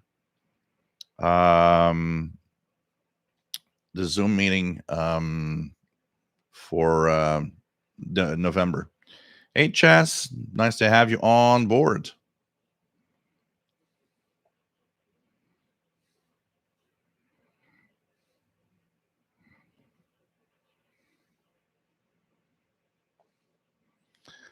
Key and DXer, flying to Arizona Monday to visit family there for a week. Will be my first time in the state, bringing my Sanji and HDR 14 and Seagrain CC Skywave SSB. Two great radios to have radio fun in Arizona. It's always fun to tune around in a new place, that you've never been, seeing what's around, what are the stations, and so on. I bet you're going to have a lot of fun there. What else do we have? Shortwave Radio Archive. When EastKip comes around again, I hope to see if I can get some of those last few analog TV stations in Canada. Yeah, they're getting more and more difficult to. I would guess they would eventually disappear. Tony, I know someone who used to use too much RF using 75 watts, and strangely, it affected the touchpad on his laptop in that it became unusable. Yeah, there are things that if I For example, my antenna is not really made for 80 meters. If I key up on 80 meters, um, my wireless keyboard, the mouse moves on its own. So it tells you that there's a little too much RF. It's the only band that does that. The other, my audio console is very sensitive, but when I want to use the audio console and do some ham contacts, all I do is make sure that all the very long audio cables that are coming out of it, I unplug everything that I don't need and just keep this bare minimum of wires, because the audio console, that 25 feet cables probably act as antennas, and they pick up the RF from my ham station. So but yeah, and the setup is important. You got to be well set up. If your antenna is not set up properly, you will screw everything around. It's got to be, you got to be careful. It has to be really, really really well set up with the antenna, and make sure that you don't have too much RF in the shack, and all of it. Kevin, howdy. Nice to have you here. No problem, comrade Steve. Happy to help. So let's go down. Tussenloaf. Yeah, they got a new Danse Macabre album. I mostly go for the old stuff. The new stuff is, yeah. So, Joseph, was fun to listen in on October 4th CB Day.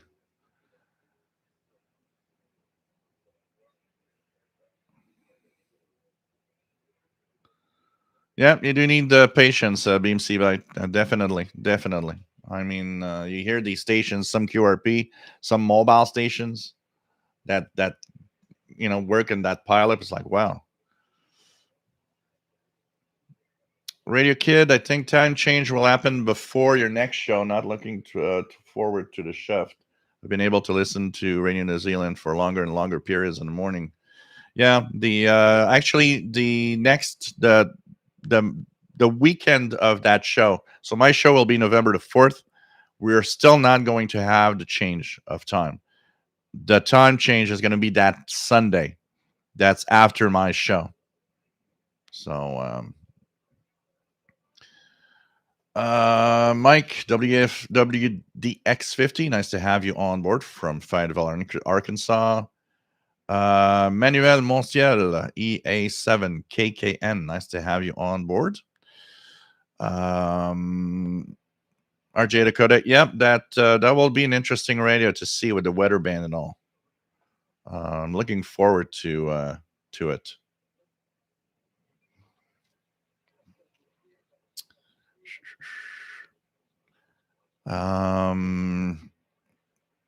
Shortwave archive. I looked on a Fort Collins QSDR, and there was a signal of WWV on 30 megahertz. No, that's an harmonic. You probably, if it was very close to WWV, it was getting the second harmonic of 15 megahertz. As 25 megahertz is the highest frequency that they have. I have seen a couple of reports of that. It's really that it's getting the second harmonic. I've seen some people report the second harmonic of 20 at 40 megahertz also. So these are, when you're really close, even because the transmitters are made to be as efficient as possible and reduce the possibility of harmonics, but it's never zero. There's always a very weak one. So if it was very close to WWV's transmitters, definitely he was hearing the second harmonic of 15 for sure. Thinking of that, I just want to try if we can hear LRA 36 out of the Antarctic base. Just curious here.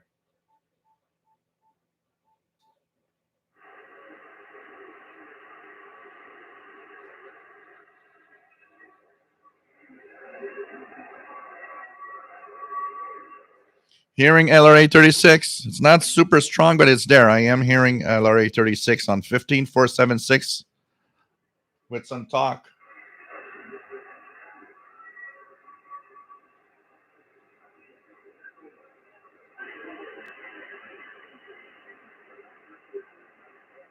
So they're talking in Spanish. I am hearing LRA 36. If you guys want to try it, it's making it now, and it should actually peak even stronger in the next hour, hour and a half. So if you guys want to try Antarctica, now's the time. Usually on Saturday, they go well into 0203 UTC.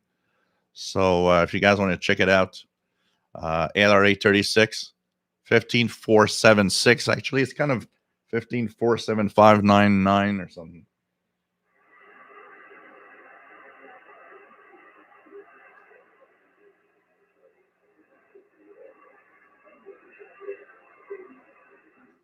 It's not yet super strong, but it's definitely there. I can hear the talk in Spanish.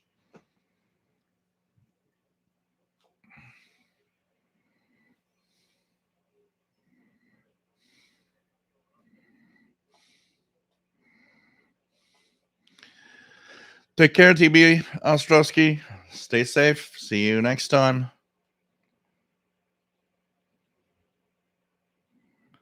Eric, do still exist TV studio relays on 29? They weren't on 29, they were on 25 and 26 megahertz mostly. There are still some that are reported regularly, but they seem to be more of a off and on thing, meaning they're not used all the time. Vianney Arsenault, bonjour, bienvenue. Nice to have you on board, my friend.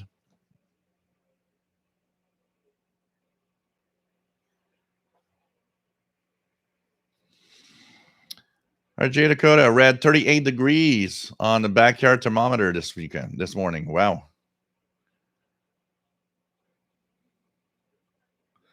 Matt says it got cold enough for frost to form on the rooftops here this morning, but not the lawns.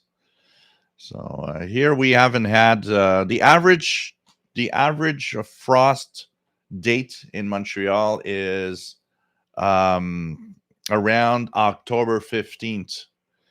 But they were saying that because they were talking about snow and stuff like that. So, we just, for those that weren't there at the beginning, we just had the warmest, most amazing month of September ever, with sunshine and crazy sunshine and warm weather, and we even reached the first week of October.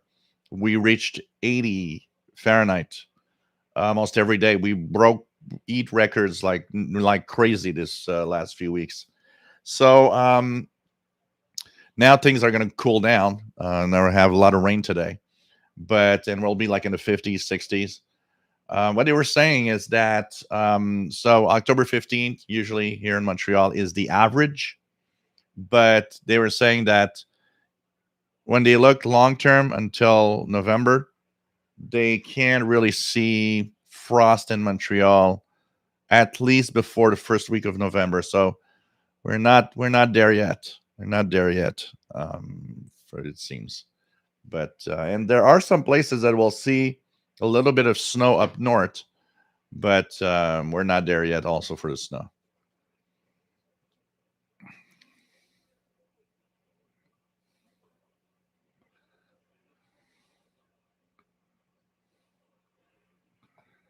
So what else do we have?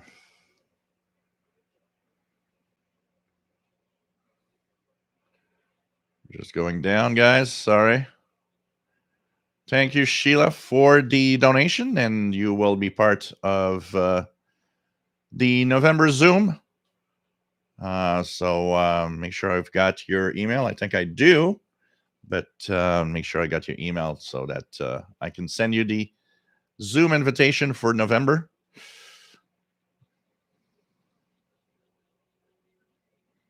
Shortwave archive. When I go outside at 22, although the sun is still out, can I receive Voice of Turkey on 25-meter band? Cool. And what else do we have? I saw something. Just Kevin got a new to me RSP Pro 2. Cool. That's nice.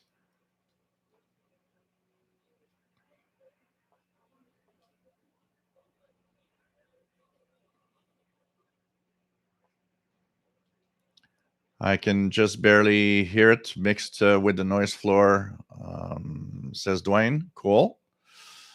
Um, Kevin says Storm Felipe just arrived. Joseph picking up 15474.966 upper sideband on the big KFS Omni QESDR, which is just down the street from me. Can't pick it up with my PL368 with stock antenna yet. Wait about an hour. I wouldn't be surprised an hour or two. Within the next 2 hours, you might even hear it. If you guys saw my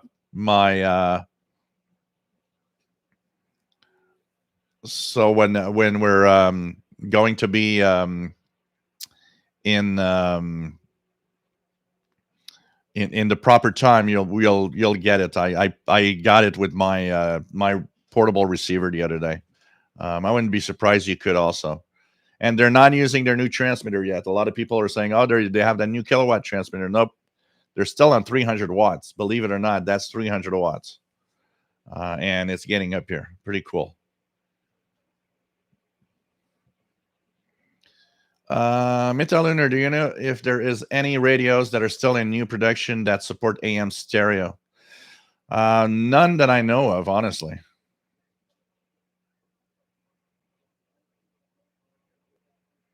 Take care, Eric. Always nice to have you on board.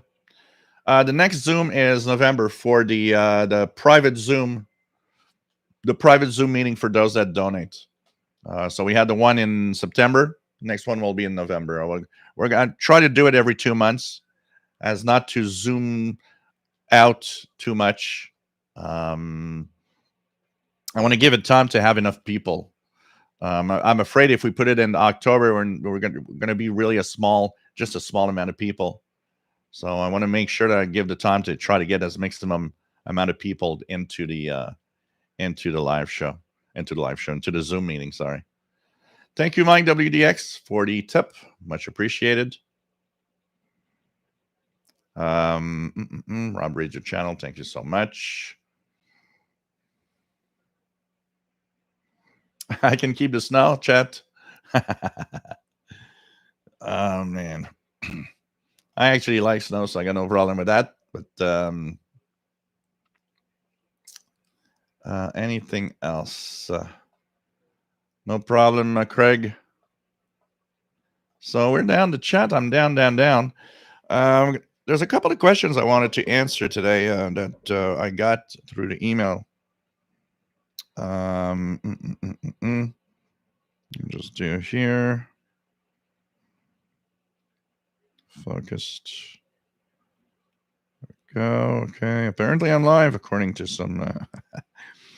So we have our friend Robert Lee, that is in the UK, that wrote an email on some of the questions he's asking, which is interesting. So one of the first ones that he asks about says, it seems that most radios that are coming out today use that DSP chip, and most of them mute. Are there any analog PLL radios built today, or are there any other radios that are not too expensive that do not mute when tuning around? That's the first question. So yeah, a lot. The DSP chip is a game changer for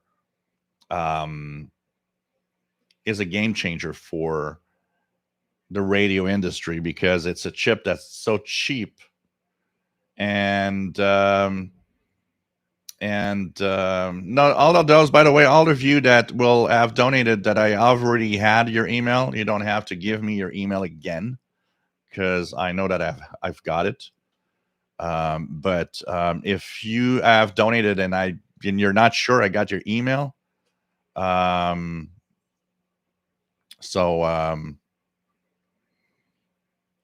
it's you better send it just to make sure that I got it. But if I already have it, there's no need to send it back. I take note every time there's donations coming in. I take note of who donated, and I keep that list. No problem, VNA. Take care. So yeah, so that DSP chip definitely is a game changer. It makes radios much less expensive. But most radios that are created with it actually do a lot of they mute when you tune around, which is not that great if you like tuning with the tuning knob. There's not a lot of analog PLL radios done anymore in the portable side of things. Most of them are DSP based, but there are a lot of them that do not mute and that have that chip in it. Examples: the Sangean ATS 909, X, X2, the Texan PL 990, 880, H501. There are a couple. I'm not sure if they're still in production, but I do see some Texan PL 660, 680 still sold. These are old analog style radios, PLL driven with the digital display. So there's a few things like that you can get, but definitely it's getting tougher to get one that doesn't mute with that chip, which is kind of sad. The funniest thing is when you look at when they talk about the muting effect, they say that it's by design to help the listener. It doesn't help us. It annoys us. I don't know who thought that it helps us. It doesn't. Joel says on my H501, I have a lot of feedback if I touch the whip when I listen to medium wave. I have an MLA30 plugged in. Is this normal? So it's normal that you will have interaction if you touch the whip antenna, things like that, because you are inducing some signals if you touch it or if you do something like that. It's most portables will react to the fact that you're touching the telescopic or the whip antenna, if even with an outdoor antenna plugged in. So it's best to avoid touching those areas when you're using the portable radios. Mike WX50 R836 Radio Nacional con San Gabriel coming in strong on a Buenos Aires QESDR.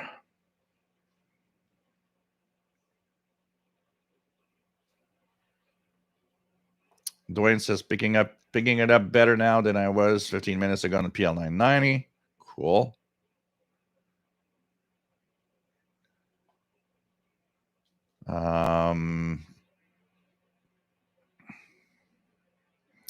Yeah, well, Chess, every time that we have some snow here for the first time, it's almost as if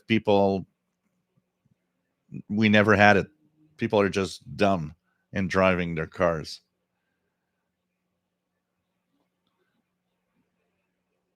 Thank you, Kevin, for the tip. And don't forget, if I don't have your email to send it, I'll post the email again. Official shortwave radio at gmail.com, just in case, for those that want to make sure I don't forget. What else do we have here? KW1161. My Belka Almo does not mute and should be around 150 US. Yeah, the Belkas don't mute. That's one thing. Alex Kaufman, nice to have you here. So I just posted the email, Rob, official shortwave radio at gmail.com. Dwayne, I have only had this PL990 for 3 weeks, but if it's USB, that the 990 is the radio I go for. It is with the precision of the frequency. It's nice because it makes it more easier to actually tune in to the single sideband stations for sure.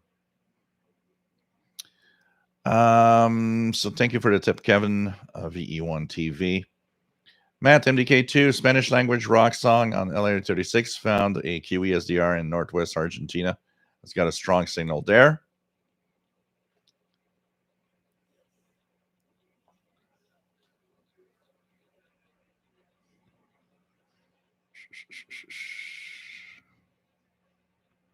Too early to mention snow, says Artist Alley Crafters.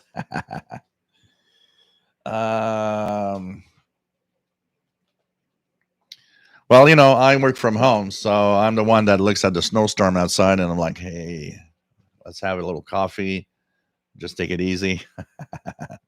So I am a little spoiled.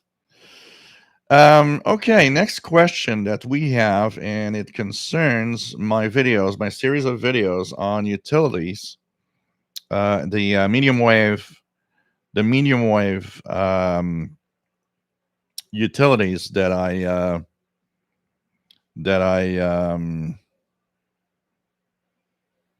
sorry, I'm distracted by the email. Okay, so my utilities that I got from the medium wave 518 kilohertz, 490 kilohertz. So his question is basically that he did see that there's stations all around the world on the frequencies sending Navtex. So he was wondering if he will hear only local Navtex or could hear some from other parts of the world. Most of what you'll hear is the local ones around you, but you can DX depending on conditions. You'll hear some that are further away. I believe I've heard Bermuda once, so very weak, but there on 518. And if you're patient and if you have low noise and you have really good antenna, it's surprising how far you'll be able to hear some of those. So the best is to try it regularly because each night is going to bring you a different propagation conditions. And also, we're getting into winter. Winter is the best time for all of that. They are. It's surprising sometimes what you'll be able to hear.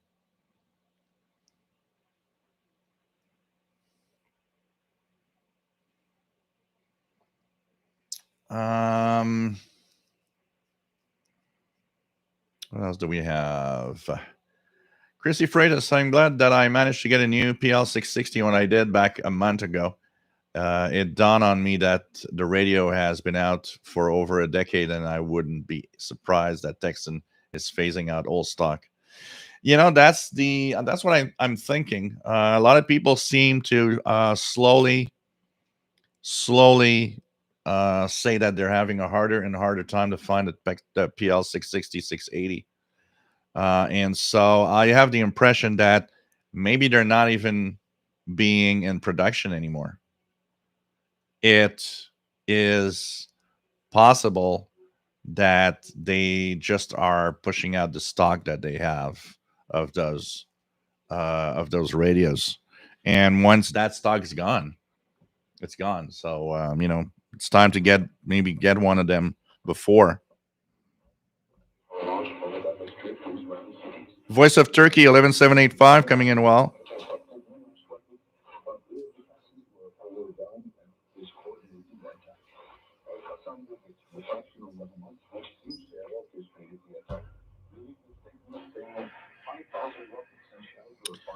Very good signal from Voice of Turkey in English 11785. I wonder if they do have some info about what's happening in Israel.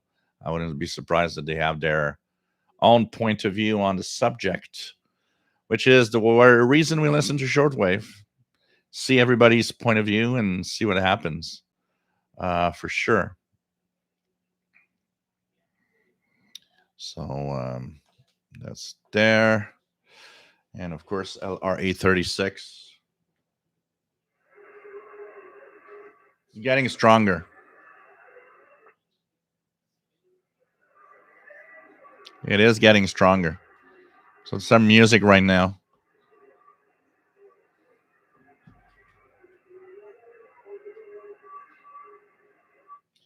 Yep, call Israel. We would have had some stuff to listen to there, definitely. Still there's still the eerie times when there was these attacks on Israel, and that you could hear the sirens over the audio of Call Israel announcers when they would put the alarms for the Scud missiles that were actually sent on Israel back in the 90s, in the when the Iraq, not the Iraq invasion of Kuwait and all of that. Oh man, yeah. I used to. I One thing that I enjoyed for a while here in Montreal when there is that station. Um, there was that station that was on 1650 kilohertz, the one that before the HD station was here. It was a Jewish a community radio station. They used to have the Call Israel French and English newscasts at noon every day. Boy, I loved that. I would tune almost every day to the station to hear the news bulletins coming out of Call Israel. I thought it was a cool idea to have that on the medium wave band. The Wind 1969, thank you for being here. Nice to have you here. Joseph, thank you for the donation. Much appreciated. Lawrence Gilmore, nice to have you here. Larry from Boston, can I get extension cables for my MLA30? I'd like to move it to another room, my radio. Yeah, you can add extension to the MLA30. You just need to get a cable with an MLA with a SMA male to SMA female. There are some on Amazon, and they will work fine. Andrew the Exer says it's a bit like now when listening to Ukraine on medium wave and they have an air raid alert interrupting a program. Yep. Chastang says, man, that's going back. I remember we were in Saudi before the invasion and was tuning that in. Yeah, back in the day, eh? Is there any recordings of Radio Moscow on medium wave from Cuba? Oh, I don't know. We'd have to dish out what maybe somebody has somewhere. Imagine all the recordings.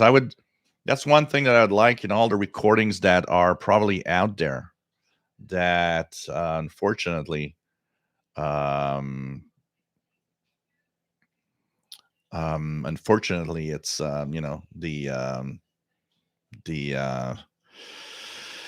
the sad thing of people probably have tapes and all sorts of recordings that never digitized and are not online. It'd be really, really cool to have that. One thing that I would love to have is like old DX shows, tons of them. I would have posted all of them on my YouTube channel so that you guys could go back in time and, listen to old, DX Party Line and so on. Like you were saying, I asked Rich McVicker that I have in my Facebook friends that was at ACJB. And I said, is there any recordings anywhere of the DX Party Line?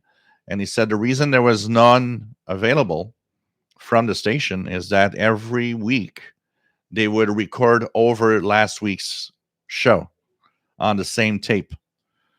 And one of the things he actually said is we never thought that would be, something people would be interested to have someday. So he said we never thought that it was important to keep that for the future, maybe. So they recorded over and over the same tape, so they don't have any recordings. So, because there's a lot of interesting stuff, I'm sure, on some cassettes that maybe people have somewhere.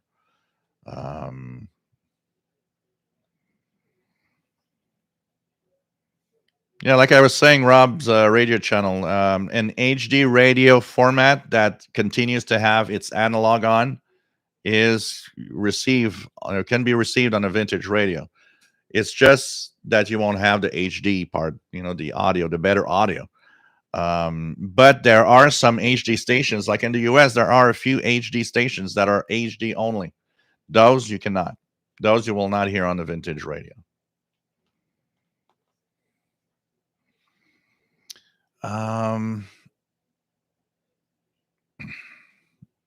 What else do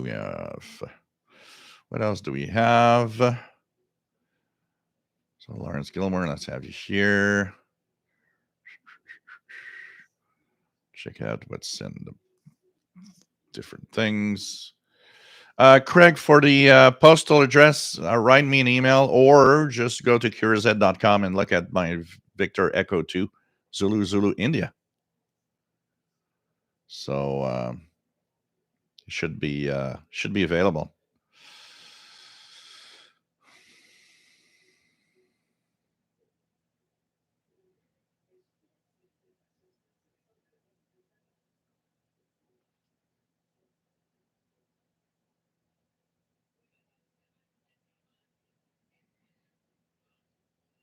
Andrew DXer says, "If only I recorded all this stuff." Same here. I have the same thing in my head. Is why didn't I record? I had a 4-track recorder. I had tons of cassettes, and today I think about it. I'm like, why didn't I do recordings of all of these things and kept them? It would have been so cool. Stephen V. O'Rourke, nice to have you here. Great show. Duran Duran, Vegan Shortwave. Remember Rio? Yep, yeah.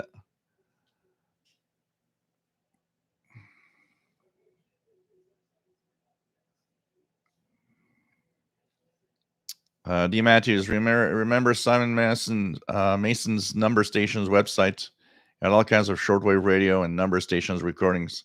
You have, if you go on Priom, PRIYOM.org, Priom, you have a lot of recordings of number stations from the past. So you can check that out. My email, whoops. There's the email again. Official shortwave radio at gmail.com is where you want to write, and I can send you my postal address there.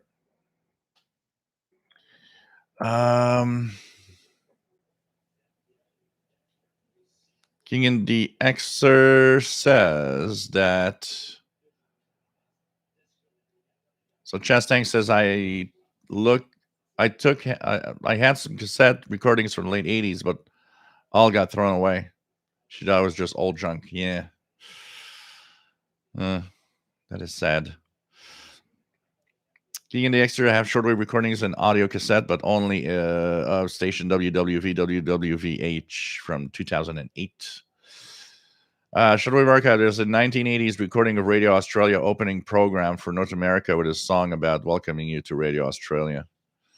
Yeah, there's a lot of stuff on YouTube, but man, there must be so many things that, and of course, for the interval signal part, intervalsignals.net is really the best place for all the interval signals, past, present.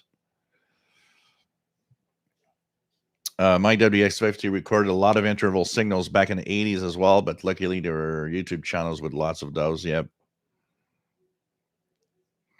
Take care, Art. Always nice to have you here. K2ADC 73.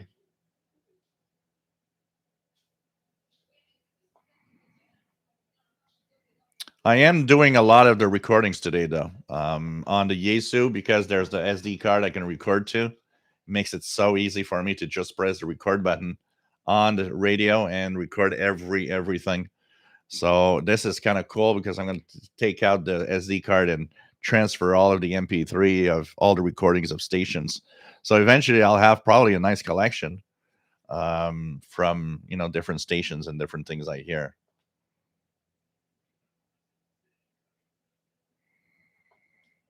Yep, there's that on the shortwave archive also. Yep, absolutely. Madrid the Extra says, I'm glad that there are recordings of Radio Tirana, Cold War era, Swiss Radio, Radio Canada from the 80s on YouTube, as I used to listen to them back. Yeah, brings us back in time to a lot. I can tell you that. Every time I hear one of those recordings, it's like, whoa, I'm back at 15 years old or 14 years old listening to shortwave. D. Matthews, in years to come, in the likely event YouTube disappears, wonder if people will saying, damn, why didn't I screen capture the official shortwave live streams?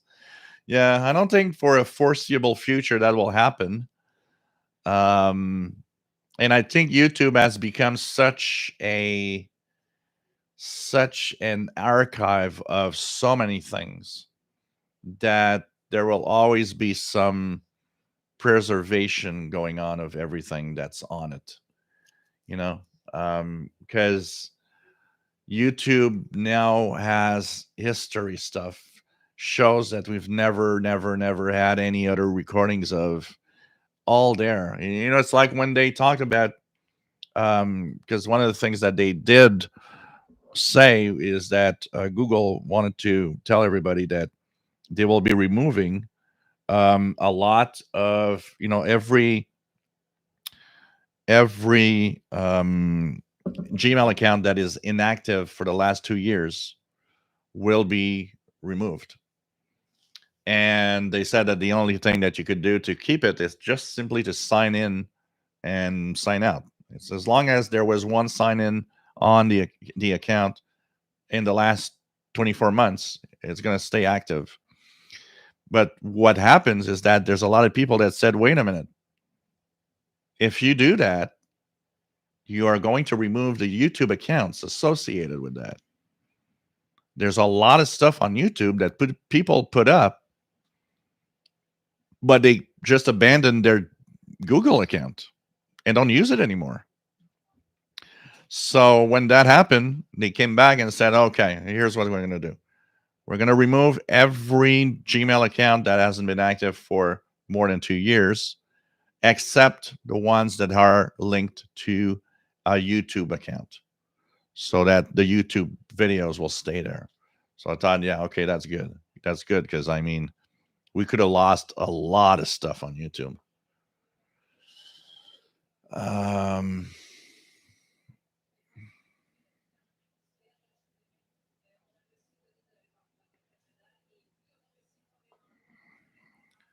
Andrea the Extra says, only started recording shortwave signals when I got back into the hobby in the late 2000s. And it was for YouTube. Yep. Yep. Definitely. Craig, some of the old HCJB programs are on YouTube. Yep. Also, definitely. Alejandro Eduardo Whiskey, nice to have you here. Chas Tank says, one good thing I used to love about cold weather, late night shortwave tuning. There's always been, and there is still today, honestly, a something special for me when you listen to shortwave on a winter storm day. There's always been something special for me about that. Another time of the year that for me has a special meaning,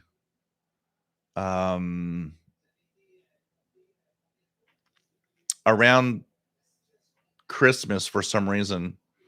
Radio, shortwave radio, and the holiday season. There's something special about it. Maybe because, you know, and when I was a teenager, and I would have my, you know, Christmas break in high school, the holiday season, I would do a lot of listening. But I don't know, there's something. Is radio? It's funny because when I think about it, Christmas is not when I would have radio related gifts. So it can't be because I had a radio gift for Christmas. I would guess it's probably mostly because it gave me time to listen more. And you know, one of the souvenirs I have, you know, when you're a teenager, I mean, the family gatherings, especially when there's a lot of people there. There are times when there are maybe like 20 people in the house, back in the day, and it's, you know, half of the people that you don't really know. So as a teenager, that family gathering ain't necessarily that interesting, especially when it's only mostly adults. So I would often sneak out of that and just do a little bit of shortwave listening while everybody was partying. And you know, the time's coming up to that also before the visit arrives, you know, things like that.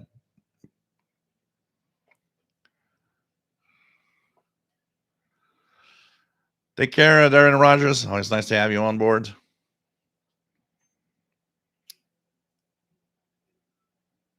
Intelligener says that's a risk in general if Google or other platforms in the future decide to remove older or inactive accounts. I used to have videos up on Yahoo Video. That's long gone. Yep. But I think YouTube and its way the way it is and all that it has is a platform that's very difficult to remove stuff. People are not going to be happy. But it's these big companies, and um, I remember telling a friend, so it's like, the day I die. First of all, the day I die, will all of this still be online in on YouTube? And the other thing is, how long will this all be here? You know, how long will after my death will all of this be visible to someone somewhere? And thinking about, wow, could 100 years from now somebody stumble upon this guy that was talking about radio and shortwave radio on live shows and all the videos that go with it? And it's a piece of history, and it's a piece of, because in 100 years from now, this is going to be, wow, look at that radio 100 years ago, what they would do and they would listen to, and they would, look at the radios they had. And I don't know, it's kind of, it's mind boggling when you think about it. Well, I'll live through some virtual media online. That's going to be weird. Maybe AI will create a AI version of myself doing live shows. King and the Xer had some FMDX, Tropo, and eSkip during rain here occasionally. Chastain, completely understand that feeling. The Matthew, shortwave radio around Christmas and winter is awesome. Pure nostalgia. Yep. Craig says, my first shortwave radio was a Zenith Transoceanic. Hey, John McClure, nice to have you here. Yeah. Chrissy Freitas says, BBC would have some interesting programming during Christmas time. And I remember the first time hearing the carols on shortwave back in the 90s. Yeah. Amazing. And winter, and well, I said I was about to say winter, but now that I think about it, there's memories of shortwave all over the place, basically. I have some fond memories of my summer vacation listening back in high school, and of course winter listening, and getting all of these stations. And I would probably have some souvenirs every single month of shortwave listening, of something particular, something special back in the day. Richard Califano, nice to have you here from Albany, New York. Nice to have you on board. WF7I Homebrew says, from now till May is his favorite time to do radio. The longer nights and cold temps just feel right to be on the air. Yeah, well, it does make us, listen in more and inside, and you can enjoy more of the listening, of the radio listening aspect in the cold weather and so on. Even like a day like today, a rainy day, windy, rainy day.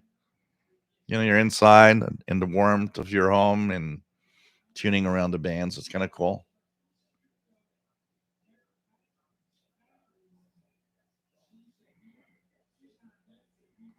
Pretty crazy.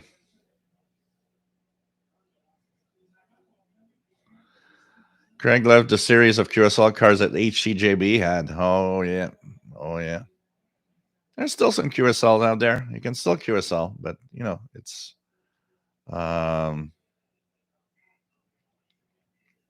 AI overlords. Oh man. Mike WDX50 favorite QSL cards were from Radio Luxembourg and Radio Belize. I believe Radio New Zealand does EQSL. I know that Spain does EQSL, Radio Romania QSLs. The BBC has an EQSL. If you go fill the form on their website, that doesn't work well. Jada there used to really enjoy collecting QSL cards. IRC's international reply coupons still produce. Apparently, some in some places. Apparently, in some places, but I don't know. Not sure I would use them again. Pretty crazy. So, hey guys, we've been on for 2 hours and 25 minutes. Hope you enjoyed this month's live show. And Richard, California, when you listen to FT8 on shortwave, you have to look at, because you'll get call signs of all the ham stations. You go to QRZ.com or QRZCQ.com and you can punch in the call signs. You'll know what you're hearing, where they are from, all the stations, all the ham stations. So thanks, guys. Always nice to be here, and we'll be back. I'm not promising anything, but if there's some surprise live show on Halloween night, that's